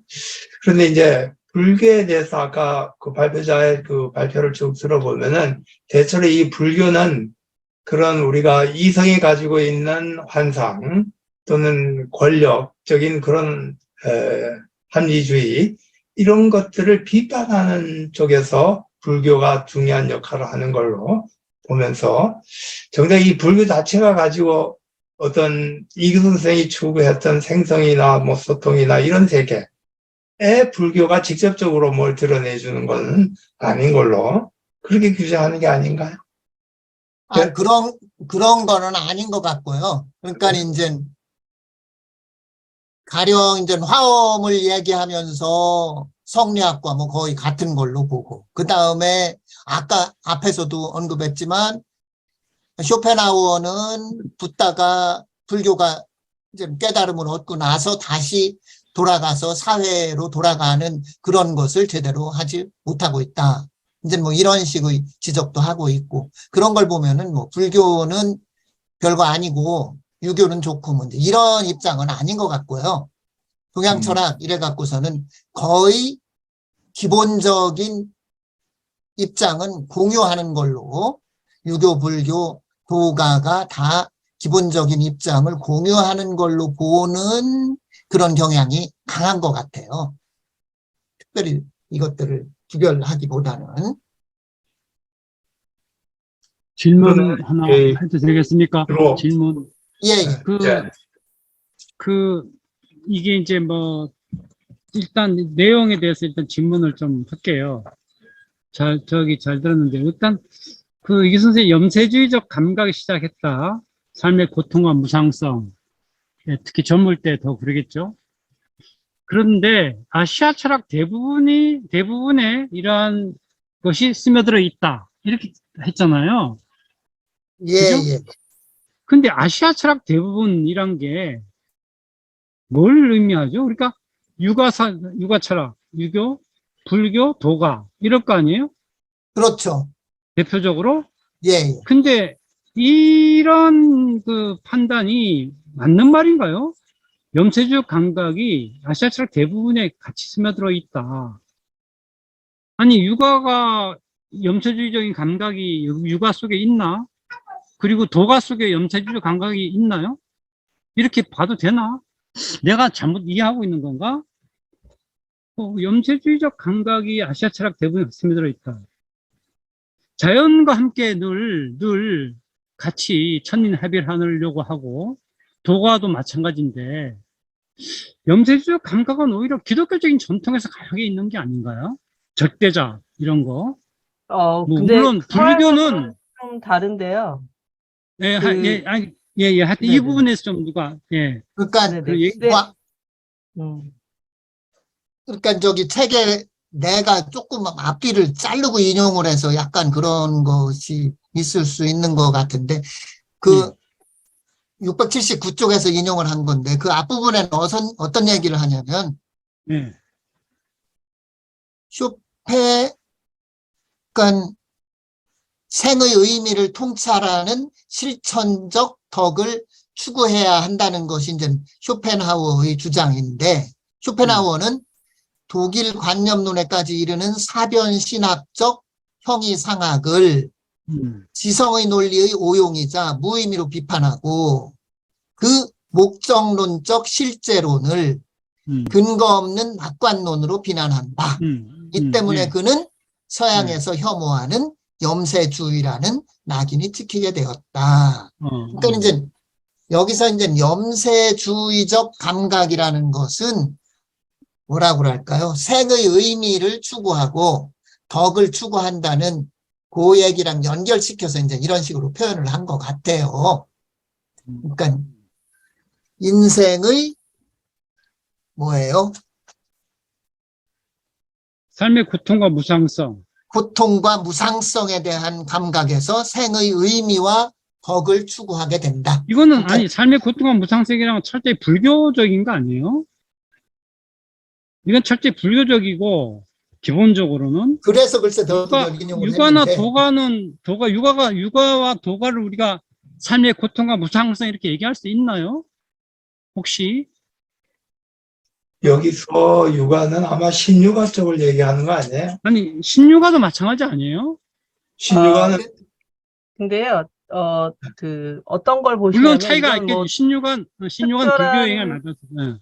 그러니까 특별한 학자의 얘기긴 하지만, 이제 예를 들어서 그 토마스 매찌거라는 사람 얘기를 자주 인용하셨는데요. 이 학자의 그 하나의 큰 논지 중에 하나가 우환의식이에요. 네, 우한의식, 그래. 네네. 그래서 근데 그 사실은 우한은, 예. 우한의식은 우한의식은 육아. 굉장한 역사의식이고, 네네네네. 엘리트의식이죠, 그거는. 그것이 무슨 네네. 염세적 감각이나 삶의 고통과 무상성하고는 관계없죠. 우한의식은 매우 중요하죠. 당연히. 네네네. 지금 우리 지식인들 마찬 우한의식이고, 그거는 그 시대 엘리트 지식인들은 당연히, 특히 근데 육아적 지식인은, 예. 육아적 지식은 고통에 대해서 이제 의식하는 거죠. 근데 그러니까, 삶의 고통, 육아적 지식인들이 삶의 고통과 무상성, 육아적 지식인들이 과연 그런가? 뭐 아니, 그러니까, 신육아에서 말하자면 불교 영향을 많이 받았기 때문에 그 부분이 이제 들어가 있어서 그렇지만 기본적으로 육아는 매우 현실적이고 사회적 계급 관계와 사회적 질서 안에서 다 움직이는 거 아니에요? 기본적으로는. 그리고 도가적으로 말하자면 출처, 들어가서는 그렇고 나와서는 도가적이고 좀 세상과의 관계에서 그러면서 뭐, 그래서 나는 이게 좀, 이렇게, 이교수 선생님의 이런 해석인데, 이러한 해석이 얼마나 타당할지, 그런 게 좀 의심스럽거든요. 내가 아는 바로는. 그런데 이제 딴 분은 어떻게 생각하는지 그게 궁금해서, 내가 잘못 생각하고 있는 건지, 그러니까 이 선생의 이런 평가가, 그러니까 동양 철학 전반에 대한 평가가 어느 정도 타당한 건지, 어느 정도 설득력이 있는지, 이제 이런 거죠. 궁금한 건. 제가 읽으면서 오늘 보면서, 그러니까 네. 오히려 육아적 실천을 위해서도 무의 형이상하게 근거해야 된다. 이런 건 이해가 돼요. 뭐 현대적으로 마찬가지인데 결국은 그런 게 기초해야 된다는 건 이해가 됐는데 이렇게 이제 과거 크게 이렇게 얘기하면은 이게 맞나 이게 이렇게 이런 생각이 들어서 이제 그런데 자기 생각인 것 같아요. 그러니까 하여튼 그래서 생의 의미와 덕의 추구예요, 문제는. 그러니까 아시아 철학은 생의 의미와 덕을 추구한다. 그것은 현실에 대한 문제의식 때문에 그렇겠죠. 그것은 고통과 무상성에 대한 감각이라고 이제 보고 있는 거죠. 그러니까 뭐냐면은 중요한 건 하여튼 생의 의미와 덕의 추구가 아시아 철학의 특징이다. 이렇게 보고 있는 것 같아요. 근데 그럼 이렇게도 아시아 볼 수 있을 것 같은데, 우리 김재현 선생. 이규성 선생이 주의를 언급하기는 했지만 사실 주의에 대한 논문은 없는 것 같고, 주로 많이 연구를 했던 사람은 그 황종희 그리고 왕선산인데, 이 두 사람은 보면 좀 공통성이 있는 것 같아요. 하나는 소위 명의 세계가 무너지고 있는, 그래서 청호에 의해서 지배당하는, 그래서 어떤 굴욕의 시대를 살았다는 그런 측면에서 좀 한 측면이 있고, 또 한 가지는 상당히 합리적인 그런 철학자는 아닌 것 같아요. 대체로 보면은 좀 비합리성을 가지고 있는 그런 철학자들인 것 같은데, 이규성 선생이 여기서 염세주의적 감각이다 이렇게 얘기할 때는 서양 형이상학자들이 보는 그런 합리주의적인 세계, 실제로적 세계를 얘기하는 게 그걸 이제 부정하는 입장이 아닌가 그렇게 생각하는데요. 그런 관점에서 본다면은 뭐 황종이나 왕선산 이런 사람들은 마찬가지로 좀 연대주의적 감각을 가지고 있었다. 합리주의와 실제론적 세계를 이제 부정한다는 그런 측면에서 연대주의적 감각을 가지고 있었다. 이렇게도 볼 수 있는 거 아닌가요? 하여튼 그냥 넘어갑시다. 이제 제가 이해갔으니까. 네. 염세주의적 감각을 다 네, 가지고 있는 이박재 거 선생님 아니야? 해석이 저는 크게 틀리지 않은 것 같아요. 어쨌든 이 사람들을 기본적으로 형이상학자로 규정을 하는데 그 형이상학, 그 동아시아적인 형이상학은 기본적으로 있는 세계에 대한 거죠. 그러니까 이 세계가 없을 걸 걱정하는 그런 서양적인 그런 식의 허무의식은 없지만 어쨌든 근본적인 차원에서 그 형이상학자로서 갖고 있는 어떤 공허감 같은 게 있을 거고 그게 현실에 통용되지 않는 그런 심정적인 문제들이 있었을 거예요. 그래서 아주 그 기독교적인 의미에서 본질적인 공허감이라기보다는 믿고 있는 이념 세계가 현실에 통하지 않을 때의 공허감, 염세감 이런 것에 가깝지 않을까 싶고요. 그다음에 이 선생님 물론 이제 황종이나 왕부지를 다루셨지만 실제로 논문에는 주의하고 이정에 대한 논문이 있으십니다. 그래서 그 주의에 관련된 문헌들도 꽤 많이 읽어서 사실은 선생님한테 비중에 황종이나 왕부지는 거의 수업에서 다루신 적이 없습니다. 도리어. 뭐 연구가 끝났다고 생각하셨는지 모르겠지만, 사실 왕부지 가지고도 한 번은 수업을 하셨을 법한데, 그 오랜 기간 동안 왕부지로 한 번도 수업을 하신 적이 없고요. 명리화관은 가지고 약간 하신 적이 있었는데, 도리어 없고, 관련된 수업이나 또 그런 실제로는, 주의에 대한 것이 훨씬 많으십니다. 그래서 특별히 이 황종이나 왕부지를 주의보다 더 좋아했다고 보기는 어려울 것 같아요. 그 점 상당히 좀 흥미로운, 우리가 이규성 선생에 대한 지금까지 생각을 상당히 많이 바꾸는 그런 이제 주장인데, 사실 이규성 선생 글을 읽어보니까 주의에 대해서 상당히 깊은 존경감을 가지고 있다는 건 알 수가 있는데, 이규성 선생이 보는 주의는 우리가 일반적으로 생각하는 주의하고는 상당히 좀 다른 것 같아요. 어떤가요? 이기성 선생이 주의를 볼 때 보통 우리가 합리주의자이고 또는 뭐랍니까 윤리적 그런 인물로 이렇게 파악하고 있는 것 같은데 그런 입장은 아닌가요?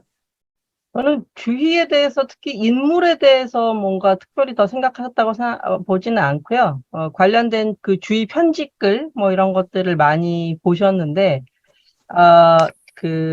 이제 시바다 겐지라고 하는 중국 사람이 그 주의에 대해서 굉장히 다혈질이라고 표현하는 부분이 있거든요. 선생님 아마 거기 동의하셨던 것 같고요.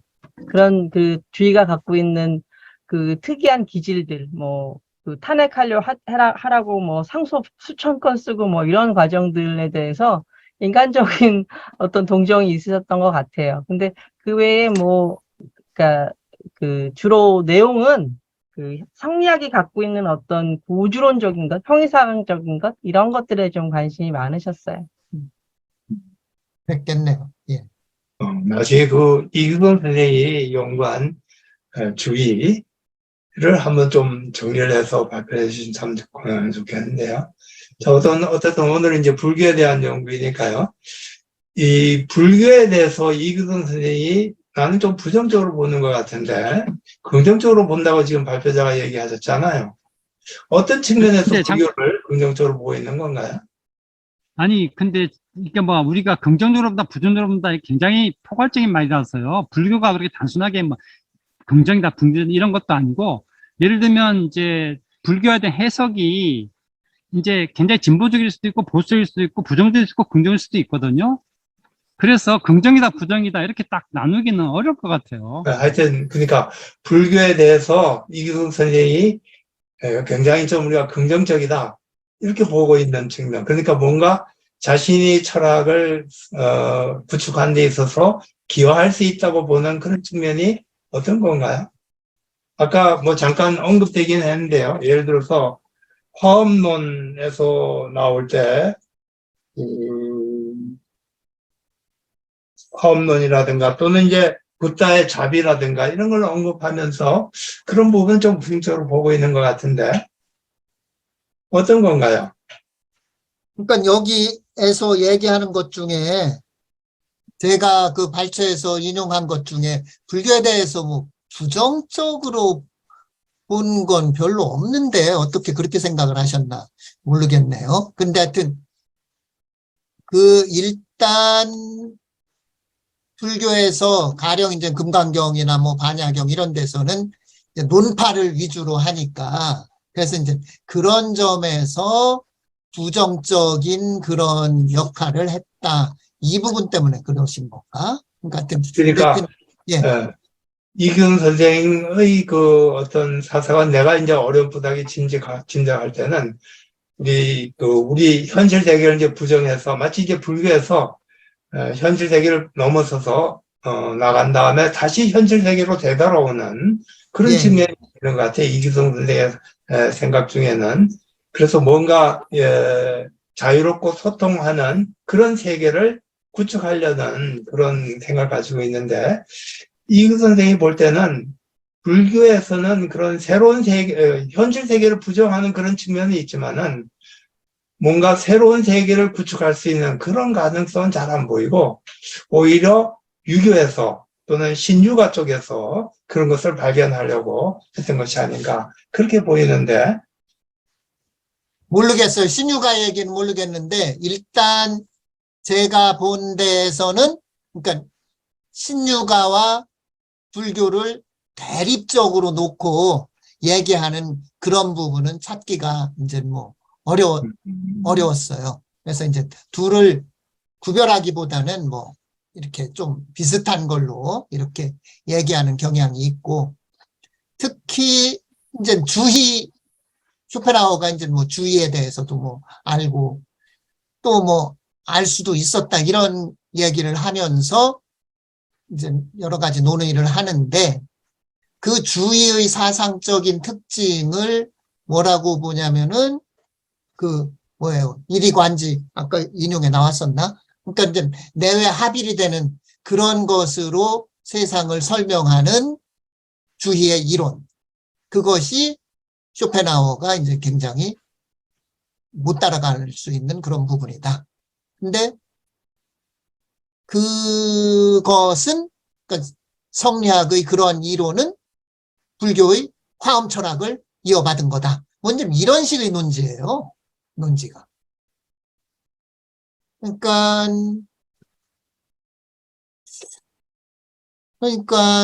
불교를 가령 두 개만 비교하면은 성리학이 한 수 위죠. 그 다음에 더 이제 나가면은 그 성리학을 이어받아 갖고 새로운 경지로 나간 후생 철학이 더 위고, 이제 이것이 이규성 선생의 생각인 것 같은데, 후생 철학을 또 굉장히 높이 취급하더라고요. 박지원, 뭐 이런 사람들 얘기를 하면서. 그러니까 그 성리학을 이어받으면서 거기서 한 걸음 더 나간 게 이제 박지원이나 뭐 이런 사람들이다 해갖고서는 그렇게 나가는데, 그러니까 굳이 대비시켜서 얘기하면은 유병 선생님 말씀이 뭐 맞을 부분도 있겠지만, 이렇게 대립시켜서 얘기하는 부분 찾기 어려운 것 같아요. 만약에 그렇다면은 불교 가운데 이규 선생이 예, 예. 긍정적으로 보는 그런 측면, 그게 뭐예요? 그러니까 현실 세계를 부정하는 그런 측면에서 물론 불교가 상당히 기여를 하고 있다는 거, 그 뭐 반야경이나 이런 것을 가지고 얘기를 하셨던 것 같은데, 새로운 세계를 구축할 때, 의지와 소통이라는 그런 그 세계를 구축할 때 불교가 기여할 수 있는 측면, 이런 걸 어떤 걸로 보고 있는 거예요? 바로 이제 뭐 자비죠, 뭐 자비. 그러니까 자비. 아까 저기 사 쪽에 지금 제가 맨 위에 놨는데, 자연에서 배우는 자연 철학과 불교적 관점으로 나아가지만 공동체로 회귀하는 붓다의 윤리적 사회성에 대해서는 침묵한다.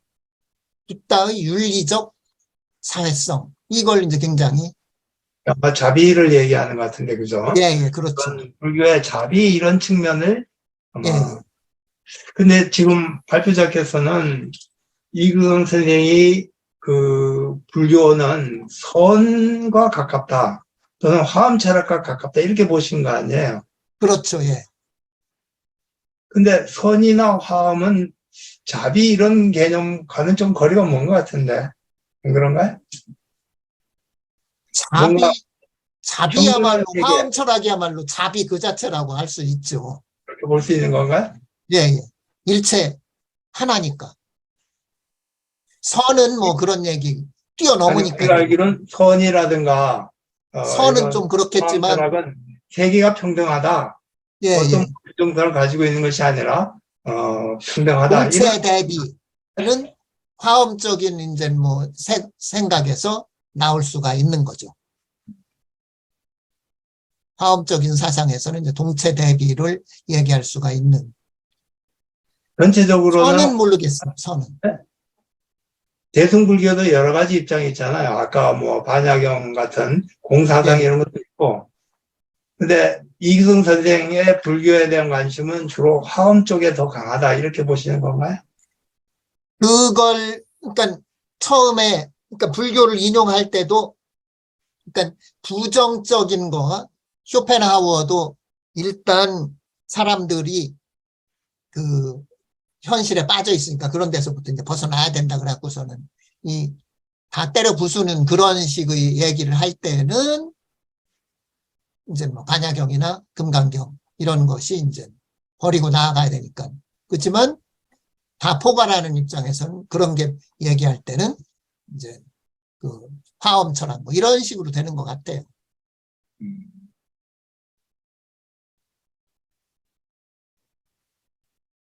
계속 나만 질문해서 미안한데 다른 분들 뭐 질문을 하시죠.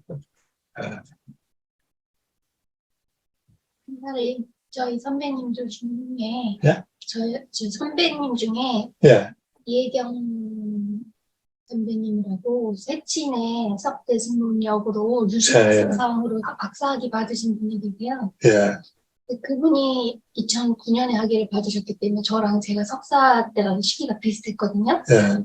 근데 그분이 이제 한자현 선생님한테 이제 학위를 받으셨는데 실제는 이규 선생님한테 매번 그 원고를 가지고 오셔서 이규 선생님이 그걸 다 봐주셨어요. 예.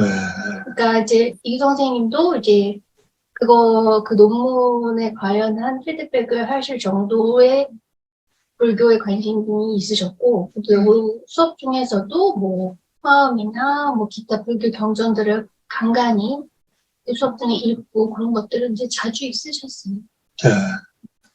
그렇게 불교에 대해서 사용하는 언어가 상당히 불교적인 게 많이 있는데도 불구하고 불교에 대한 연구는 정작 없다는 게 상당히 좀 흥미롭다 그런 생각이 들어요. 왜 그럴까? 그게 불교에 대해서 좀 부정적인 생각을 가지고 있는 게 아닌가? 나는 이제 그래서 계속 지금 묻고 있는 거예요. 왜 그- 불교에서 논문을 안 썼냐, 내 얘기는 그겁니다. 논문 쓰기가 쉬워요. 자기 전공 분야 그 중에서도 뭐 이런 데나 아니, 논문 자기가 관심을 가지고 있으면은 논문을 쓰고 싶은 생각이 들 텐데, 뭐, 생각을 정리하기 위해서라도. 근데 전혀 안 썼다는 게 상당히 좀 궁금하다. 저기 개설은 많이 했대잖아요. 네? 과목 개설은 많이 해서 대학원생들이랑 같이 연구 많이 아니, 했대잖아요. 강의는 이제 학생들의 요구가 있으니까 강의를 할 수 있는 건데, 물론 자기가 관심도 들어있겠지만은, 주로 이제 강의를 한다, 안 한다, 이거는 이제 학생들의 요구가 상당히 밀접하게 아니, 관련돼 사실은 그렇진 않고요. 있지 않나? 저희가 요구해서 불교 수업이 열린 적은 없습니다. 그냥 선생님이 그게 원해서 아니라 하신 건데요. 내 네네. 그런 선생이 판단할 때, 학생들한테 이런 것이 필요하겠다 싶을 때 이제 보통 선생이 강의를 열거든요. 특히 대학원 네네. 같은. 그런데 사실은 불교는 선생님 연구 배리어의 어쨌든 연구 중심에서 사실은 외곽이신 거죠. 원래 결국 육아 전공자시잖아요. 그래서 사실 논문을 쓴다는 거는, 그러니까 불교에 대해서 심정적으로 굉장히 동조하시고 좋아하셨다는 건 뭐 다 아시는 바고, 저희도 다 알고 있는 바고요.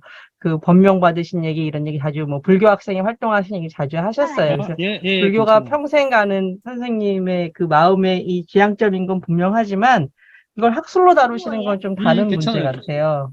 그 다음에 또 하나는, 실제로 선생님은 별로 그렇게 연구 성과를 많이 남기시지 않았어요. 논문 자체를 많이 쓰지 않으셨습니다. 그래서 중년쯤에 넘어섰을 때는 이제 그 논문이 아니라 책 단위로 쓰셨는데, 그것도 후반부에 몰려 있고요.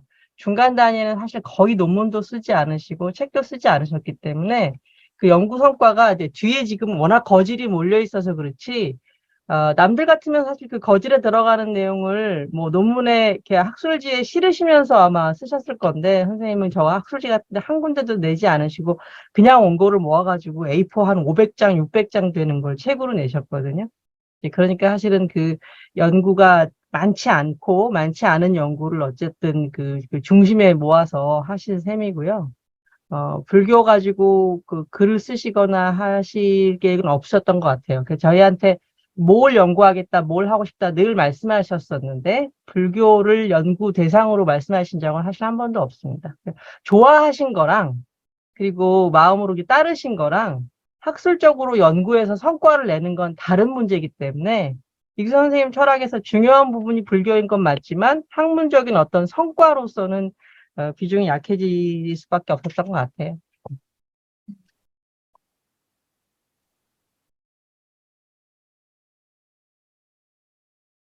저는 개인적으로 최유진 선생님 너무 오래간만에 뵈서 질문이 있는데 해도 돼요?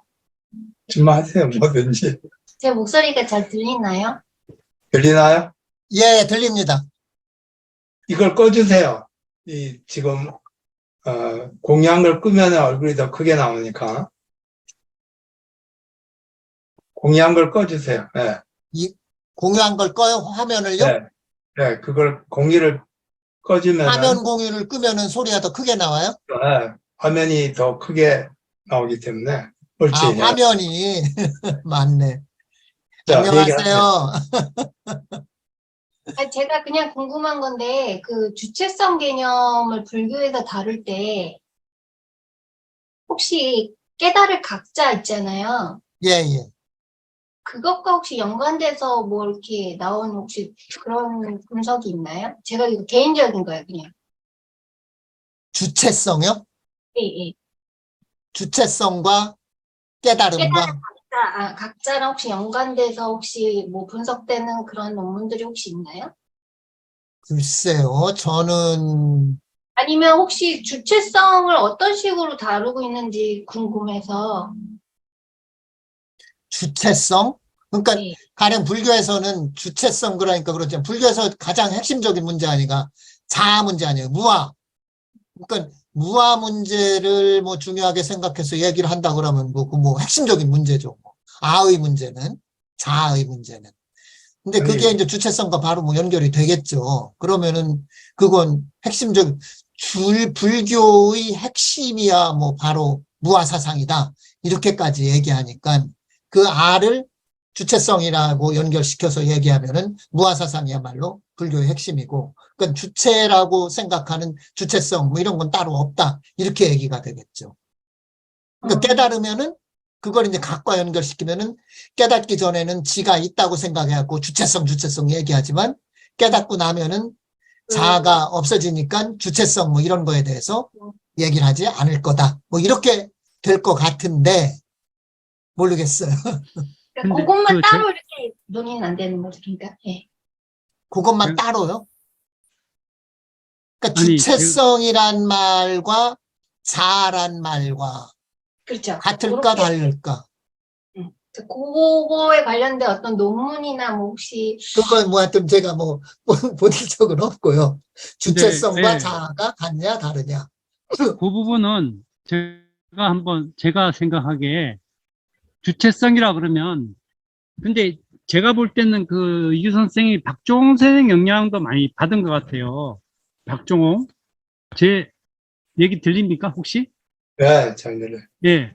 그때 주체성이라고 할 때는 불교적인 무아 이런 것보다는 이제 매우 실존적인 측면의 주체가 있고요. 주체성. 그다음 민족 주체 뭐 이런 것도 우리가 얘기할 텐데 불교적인 자아 문제랑은 별개죠. 그렇게 되면은 사실은 우리가 이규성 선생 주체성. 얘기 물어본 거였어요? 아니 그 주체성 얘기가? 맥락에서 아니 그냥 불교 주체성 물어본 게 아니라 네, 이규성 그걸 얘기 이제 잘 모르지. 풀어주신 거예요. 김재 선생님이 그 이규 선생님과 연관시켜서 지금 얘기해 주시는 거예요. 예. 아니 그러니까 아니 이규 선생님이 이제 불교 제가 이해할 때는 무아는 아의 욕망에 빠지면 안 되고 이 우주 소통과 이게 안 되는 거죠 당연히. 그리고 초월적인 어떤 세계에 어떤 뭐 천지 합일이 안 되니까 천인 합일이 안 되니까 자아에만 빠져 있으면. 근데 이규 선생님 쓸 때 주체성 쓸 때는 박종훈 선생이 그 민족적 주체성 많이 썼거든요. 근데 보면은 그 한국 철학사 뭐 사론인가 같은데 지금 제목인데 박종훈 생 그 양이 제법 많고 박종훈 생의 그 영향도 상당히 좀 있는 것 같더라고요. 그런 맥락에서 주체성 쓰지 않았을까 싶은데, 그러니까 이런 거죠. 이규성 선생이 스스로 어떤 한국의 철학자로서 동양 철학자로서 내가 뭘 어떻게 독자적으로 뭔가 창조적으로 해나가야 할 것인가 하는 생각, 그런 거죠. 뭐 주체성 그러면은. 그럼 그 다음에 이제 콘텍스트 따라서 어떻게 쓰이는가 다를 텐데 가장 많이 나오는 주체성 얘기는 열한 박종호 해석에서 제일 많이 나오는 것 같아요. 제가 볼 네. 때는. 이규성 창조적 주체성이라고 썼네. 생각 속에는 주체성이란 개념이 그렇게 강하지는 않을 것 같은데, 왜냐면은 이규성 선생은 책 제목 그대로 생성과 소통의 세계, 자유의 세계니까 여기에 주체성은 오히려 부정되는 게 아닐까 싶은데, 이규성 선생 사상 속에서는 주체성이 부정된다? 주체성 부정되면 안 되죠. 불교에서나 그건 또 그러지. 곤란하죠. 불교에서나 오늘 그러지. 주체성 지금. 윤회주의자들이 자주 얘기하게 주체는 없다 이렇게 얘기하잖아요. 그게 불교에서나 되게 그러지. 저기 그런 철학들은 주체성에 대해서 부정적인 입장을 가지고 있거든.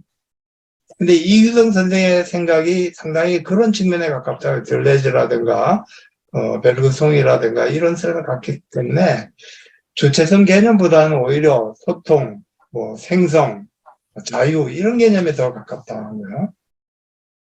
이제 그렇다면 이제 봐야죠. 이제 이규성 선생의 전체 철학의 발전 과정에서 어떤 단계를 거치는지, 왜 그렇게 변해 오는지를 이제 면밀하게 분석하면서 이제 주체성이란 또는 주체란 개념이 그렇다면 어떤 식으로 어떤 맥락에서 어떻게 쓰여왔는가, 어떻게 변했는가, 뭐 좀 썼는가 초기에는, 후기에는 왜 안 썼는가 이렇게 이제 해석이 돼야 되겠죠. 그렇다면 네. 우리가 단정적으로 지금 뭐 어떻다 할 건 아닐 것 같아요. 아니, 왜냐하면 근데 이준 선생님 내가 생각이 읽어본 한에 있어서는 주체성이란 말을 어디다 쓰는지 모르겠는데 별로 발견하지는 못했던 것 같아요. 이제 한국 뭐 철학사로들 쓸 때는 뭐 한국의 뭐 사상적 주체 뭐 이런 얘기를 쓴 것 같은데 다른 뭐 유교에 대한 연구라든가 또는 뭐 쇼펜하우에 대한 연구 등등에서 보면은 거의 주체성이란 말은 안 쓰는 것 같아요. 왜냐하면 이익성 선생 생각에는 그런 주체 이런 개념이 강하지 않거든. 과연 그럴까요? 근데 뭐 하여튼 아니요, 과제로 그 넘깁시다. 개념이 과제로. 없다거나 그걸 완전히 부정하셨다고 볼 수는 없겠지만 이건 하나 확실해요. 선호하시는 어휘는 아니었습니다. 실제로 그 그렇겠죠. 내용이 그거는, 내용상 그 표현을 쓰지 않더라도 그에 해당하는 내용이 나올 수 있기 때문에 뭐 부정하셨다까지 말하기는 어렵겠지만 그 표현을 이렇게 좋아하시면서 자주 쓰는 표현들이 있으신데 그러니까 개념화해서 이제 그런 개념화해서 자주 쓰시는 개념은 아니었어요. 수로적으로 쓰지 않으십니다. 한마디로 말하면. 그건 맞아요. 근데 네, 그게 그럴 것 주체를 같아요. 부정했다든가, 뭐, 그걸 특별히, 그러니까 다른 것 개념에 비해서 이렇게 낮춰놓았다고 단정할 근거는 아니지만, 적어도 어휘로서 자주 사용하진 않으셨습니다.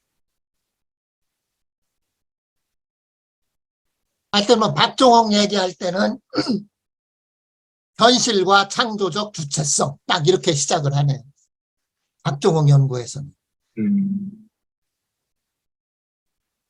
근데 아까 진짜 주체성 얘기가 어떤 맥락에서 물어보는 거였어? 난 그냥 불교 얘기 물어보는 줄 알았는데. 저는 그냥 불교에서의 그 예, 논의를 예. 왜냐면 그 자기 수양의 과정 속에서 예, 원급이 있는 부분이 있기 때문에 주체라고 하는 의식이 그래서 그 부분을 불교에서 주로 어떤 개념으로 연관해서 쓸까 혹시 각이라는 거를 사용하나 싶어서 그냥 여쭤본 거예요. 악은 아니고요. 하여튼 뭐 관계가 있겠죠. 근데 아까 그 금강경 이규성 선생이 금강경을 인용해서도 보시를 하는데 상이 없이 무주상으로 보시를 해야 된다. 주는 사람도 없고 받는 사람도 없고 주는 물건도 없어야 된다. 뭐 그걸 인용했잖아요. 그런 걸 봐도 하여튼 주체는 없는 게 좋은 게 불교거든요. 불교는 그래요. 불교는. 그리고 각과 연결되면 똑같은 얘기를 되풀이하는데 각과 연결되면 각한 사람은 주체가 없어요. 그러니까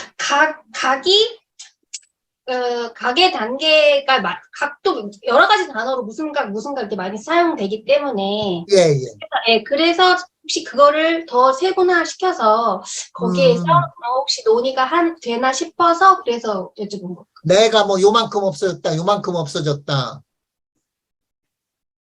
이건 얘기하기는 어렵겠지만 이제 뭐 그런 얘기는 하죠. 그러니까 불교에서 가장 큰 집착이 자기 자신에 대한 집착과 대상에 대한 집착, 뭐 아집, 법집 그러면은 어느 단계 올라가면은 아집은 완전히 없어지는데 아직 법집이 남아있다. 소위 소승불교는 아라한이 돼도 법집은 완전히 없애지 못한 거다. 뭐 이제 이런 얘기는 하긴 하죠. 그런데 어떤 주체성이란 말은 그 자아와 연결시켜서 생각을 하고 찾아보면은 뭐 될 수 있을 것 같아. 네. 우리 시간이 이제 거의 다 돼가는데 마지막으로 한 가지만 더 물어봅시다. 이 선생의 사상에서 불교가 어떤 역할을 차지하고 있는가에 대해서 좀 관심이 있어서 물어보는데 아까 선사상하고 화엄사상 그리고 반야경 뭐 이런 건강경, 관할경 이런 얘기를 쭉 대체로 세 가지 차원에서 인용을 하고 얘기를 했던 것 같은데 그 중에 화엄사상이 가장 강하다 이렇게 볼 수 있다는 거죠. 그런 것 오히려 같아요. 특히 이제 오히려 뭐 뒤로 갈수록 전체적인 언어나 이런 것들은 소위 이제 공사상 반야경에 예, 그쪽이 더 가까운 게 아닌가요? 뭐 다 대승불교니까 뭐 근데 물론 대승불교이지만은 화엄하고 공사상은 조금 차이가 있잖아요. 근데 이규성 선생이 불교에 대한 어떤 관심, 해석은 좀 오히려 반야경 이쪽에 가까운 것 같은데. 반야경 내지는 선적인 뭐 이런 거에 그러니까 네. 그런 것이 이제 삶의 태도로 볼 때는 그거 같고요. 삶의 태도에서는 이규성 선생 우리가 옆에서 볼 때는 어떤 그렇고. 점에서 화엄경이 더 가깝다 이렇게 보는 건가요? 근데 이론적인 면에서 볼 때는 소위 이제 그 무슨 뭐라 그래요? 그 소통성 그다음에 내외 합일 뭐 이런 걸 강조한 때는 이론적인 면에서 얘기할 때는 이제 화엄. 근데 선과 화엄이 사실 또 통하죠. 이론과 뭐 실천으로서. 연혁 선생님 한 말씀 하세요. 연혁 선생님. 맞아. 한 말씀 하세요. 안녕하세요. 저는 좀 늦게 들어와가지고 다 못 들었고, 저는 일단 그 김재환 선생님의 그 줌 뒷배경이 저는 가상화면인 줄 알았어요, 처음에. 그래서, 야, 굉장히 뭐죠? 생생한 가상화면이다, 이렇게 생각했는데, 보니까 그게 아니더라고요. 그거 네. 보고 있다가, 이제, 그랬군요. 그리고 이제 최희주 선생님한테도 오늘 처음, 전에 아마 뵀을 텐데, 제가 선생님께 일단 인사를 드리고. 맞습니다. 다시 한번 네네. 인사드리겠습니다. 네네네. 그리고, 예, 저야말로 인사드리고요. 제가 불교에 대해서는 뿐만 아니라 동양책에 대해서 전혀 이제 모르는데, 아주 초보적인 의문 뭐 이런 걸 생각해 보면, 이기성 선생님은 확실히 쇼펜하우어에 대해서는 굉장히 관심이 많으셨고, 쇼펜하우어의 그 철학하고도 좀 결이 맞다, 이런 느낌도 저는 좀 받았는데요. 그러면서도 그 쇼펜하우어 철학과 불교에 여러 가지 갈래가 있고, 저는 뭐 화엄경, 능엄경, 선사성 정말 모르지만, 느낌에는 그 쇼펜하우어와 이제 전반적으로 묶었을 때 불교 사상의 그 접점을 이규성 선생님은 어떻게 보고 계신 건지, 그리고 저기 이방철 선생님 말씀대로 저도 몰랐는데 이규성 선생님이 이제 그 불교에 대한 어떤 뭐랄까 뭐 논문이나 무슨 저서를 안 내신 것 같지만 쇼펜하우어는 굉장히 열심히 좀 보신 것도 같고 그 성향도 맞고 책도 내시고 뭐 그랬거든요. 그래서 어떻게 보면 그 쇼펜하우어가 서양처럼 굉장히 좀 광따당한 이단적인 그런 사고이긴 하잖아요. 그 당시 막 헤겔이 뭐 이런 사람이 떠들어댔을 때 쇼펜하우어는 완전히 초라하니 뭐 이랬지만 그 사유가 불교하고의 어떤 접점이 분명히 이제 있는 것 같은 제가 감을 못 잡겠어요. 이것도 제 선생님 그 발제문도 막 늦게서 읽으니까 잘 모르겠고.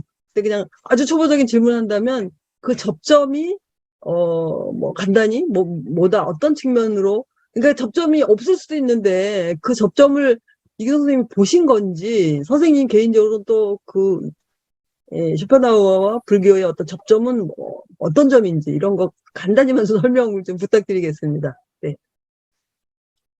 우선 태도의 문제에서 그런 것 같아요. 그러니까 아까 맨 처음에 뭐 염세주의 뭐 어쩌고 얘기에서도 나왔었지만, 그러니까 철학에서 가장 중요한 문제가 뭐냐 그랬을 때 삶의 의미를 찾는 거, 무슨 형이상학은 뭐 윤리학이다 이런 식으로까지 쇼펜하우어는 주장을 하니까 삶의 의미가 뭐고 인생이 뭐냐 하는 문제를 찾을 수가 있다. 이론적인 면에서가 아니라 하여튼 이론적인 면은 좋게 보더라도 가장 중요한 것은 그거다라는 점이 이제 좀 아시아 철학하고 통하는 게 있다고 이규성 선생도 본 것 같고 제가 보기에도 그렇고 사람들이 그래서 좋아하고 이제 이런 것 같아요. 가장 접점을 찾자면은. 근데 불교에서는 오히려 삶의 의미를 부정하는 게 불교, 그냥 상식적으로 봤을 때도 삶의 의미를 찾는 게 불교가 아니지 않습니까? 찾는 건가요? 제가 몰라서 그러는데. 삶의 의미를 오히려. 굉장히 찾죠. 그러니까 찾는가요? 궁극적으로. 예. 그런데 이제 쇼펜하우어는 좀 이제 너무 이제 부정적인 데 치우쳐 있으니까 예, 이규성 선생이 지적하는 바가 이제 거기서 한 단계 더 나아가서 와야 되는데 그게 부족하다, 쇼펜하우어는. 그러나 일단 그러니까 삶의 비극적 의미랄까요? 삶의 이런 것을 보는 점에서는 비슷하죠. 인생은 괴롭다. 그렇긴 한데 그 삶의 의미를 오히려 초국하고 그 삶의 의미를 이렇게 초탈해버리는 것이 제가 상식적으로 하는 불교. 거기 집착이라는 거 다 빼고 뭐 이렇게 해서 그 뉘앙스는 저는 좀 접점은 좀 있을 것 같긴 해요. 왜냐하면 서양 철학에서 그렇게 불교에 이렇게 근접한 뭐, 고통이랄지, 막 이런 걸 얘기하는 사람은 쇼펜하우어가 참 압도적이다, 이런 생각이 드는데, 그런 점이, 불교하고 매치가 되기도 하지만, 또 불교의 어떤 진리관과 약간 좀 상충되는 측면이 있다. 저는 이제 불교를 너무 좀 허무주의적이거나, 물론 허무주의적 염세적인 그런 색채가 있어서 좀 리미트가, 이게 좀 접점이 있긴 있다고 하지만, 결국은 다 그걸 떠나보내는 게 불교가 아닌가, 뭐 이런 상식적인 생각을 갖게 되니까, 접점이 있으면서도 자칫하면 좀 충돌이 되겠다. 이런 느낌도 좀 들었어요. 그래서 드린 말씀입니다. 네. 하여튼 기본적으로 뭐 특히 쇼펜하우어 생각은 불교는 이제 무를 추구하는데 그게 지 생각이랑 똑같다. 이제 이렇게 보는데 이제 불교 쪽에서는 네 생각이랑 내 생각이랑은 다르다고 이제 주장을 하죠. 일단 출발은 비슷하지만. 네, 네, 알겠습니다. 감사합니다. 네. 자, 또 아니, 이거 하나 간단히 할게요. 그 발표 중에 이 교수님 송대 이래의 이학사의 핵심적 주제는 곧 자유였다. 이렇게 봤거든요. 예, 예. 이 교수님 표현에 송대 이래의 이학사의 핵심적 주제가 자유다 하는 해석에 대해서 혹시 이렇게 딱 단정 지을 수 있는가? 뭐 한 사람의 견해겠죠, 뭐. 근데 하여튼 자유를 크게 확대시켜서 얘기하면은 뭐 그렇게 얘기를 할 수도 있겠죠. 이 명대로 얘기를 하면 선생님이 그 시기에 보시려고 했던 게 명대의 어떤 개성의 분화 이런 거였었거든요.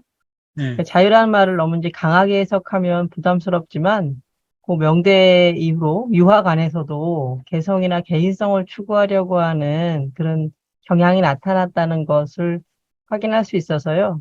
조금 강한 해석이긴 하지만 어쨌든 시대적인 변화가 있었던 건 맞고 네, 아주 그렇게 받아들이기 어려운 얘기는 아니었던 것 같아요. 그러니까 이학사의 핵심적 주제가 그러니까 개인의 자유.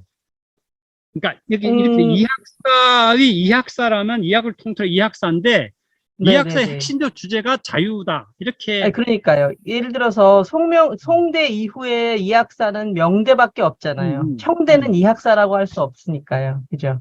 그렇다면 명대의 이학사에 어쨌든 양명이야, 특히 선생님 양명 좌파를 좋아하셨기 때문에 양명 좌파로 넘어가서 어쨌든 이학의 중심을 얘기한다면 그 중심에 여러 초점이 있을 수 있는데 그 중에 하나는 어떤 개성의 추구였다. 맞아. 그걸 개인의 조금 확대 해석하면 자유의 개인의 추구다. 자유, 이렇게도 볼 수 개인의 있는 자유, 거죠. 개성의 네네. 개성 이런 거죠. 네네네. 양면 네. 좌파 쪽으로. 내 네. 생각은 그런 얘기죠. 내 네. 생각에는 이그 선생이 자유라고 얘기할 때는 우리가 흔히 일반적으로 뭐 개인의 자유라든가 욕망의 자유라든가 뭐 노동의 자유라든가 그런 의미에서 자유는 아닌 것 같아요. 오히려 뭡니까 장자와 같이 뭐 세계로부터 초탈한 그런 어떤 떠도는 세계를 넘어서게 떠도는 듯한 그런 자유. 이런 의미가 더 강하지 않나요? 이규 선생이 자유로 선생님, 할 때. 그렇게 보시면 이후로 선생님 하신 작업들이 어떤 틀에 안 들어가요. 성리학을 하셨고, 성리학 이후의 학풍을 보셨고, 또 어쨌든 성리학에서 벗어나려고 했다고 하더라도, 어쨌든 그 조선 후기 철학까지 보시려고 했을 때는, 만약 장자적인 자유를 추구하시고자 했다면, 연구를 위로 올리셨겠죠. 아니, 그런데 내가 그래서 좀 이상하게 생각하는 것이기도 한데, 왜냐면, 이규 선생의 그 동양 철학 책들, 선산이나 이런 책을 읽을 때 자유란 말을 굉장히 많이 쓰는데, 네네네. 그 말이 보통 우리가 생각하는 부르주아적 자유라든가 뭐 그런 자유 개념은 상당히 다르더라고요. 아니, 물론 근데 그렇게 또 한정할 수는 없다. 이상한 네. 거는 이규경 선생은 홍대 이학사 속에서 그런 자유를 찾아내려고 한다는, 보통 우리가 송대 이학사 이런 속에서 그런 자유가 존재한다고 보지는 않는데, 오히려 그 속에서 그런 자유를 찾아내려고 한다는데, 참 이상하다, 이규동 선생이. 그런 생각을 해봤어요. 아까도 전 우리가 이렇게 얘기했지만, 생각하는데요. 예, 기본적으로 성리학자들은 아주 근원적인 이념을 가진 사람이잖아요. 세계가 아주 선한 원리로 구성돼 있다. 완전한 원리로 구성돼 있다.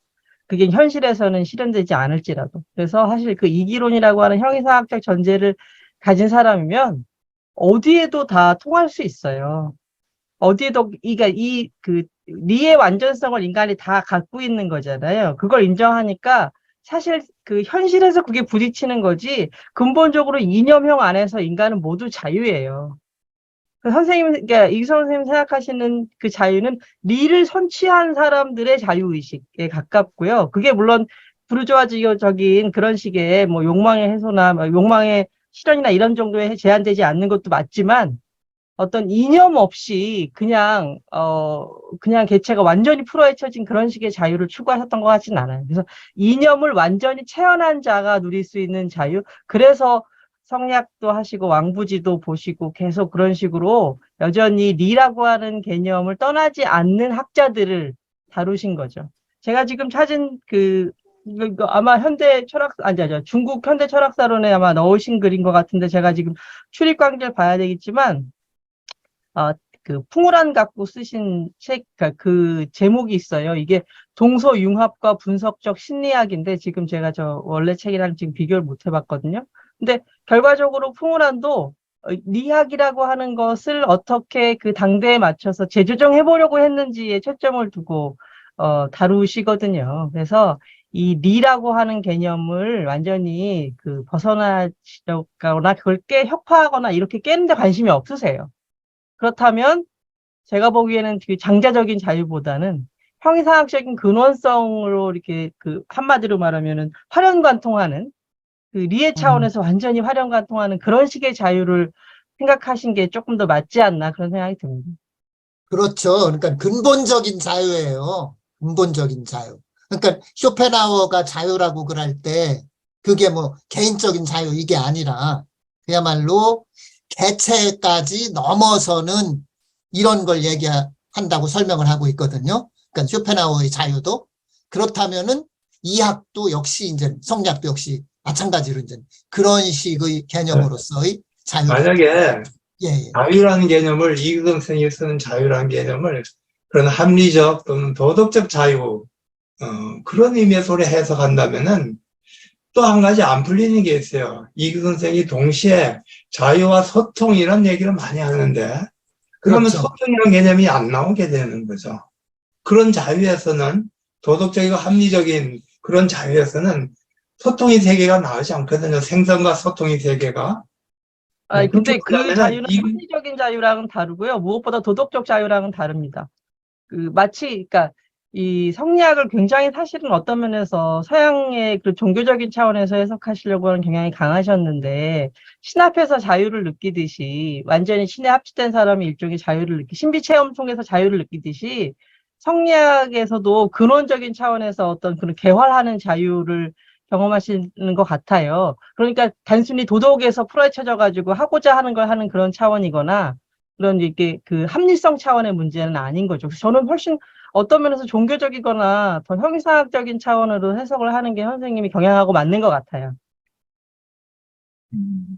나중에 우리가 이규동 선생의 자유의 개념이나 뭐 이런 것에 대해서도 한번 좀 검토해볼, 종합적으로 한번 정리해볼 필요가 있을 것 같네요. 상당히 흥미로운 그런 얘기였었습니다. 또 다른 질문 있나요? 진보 선생님 한마디 하시죠.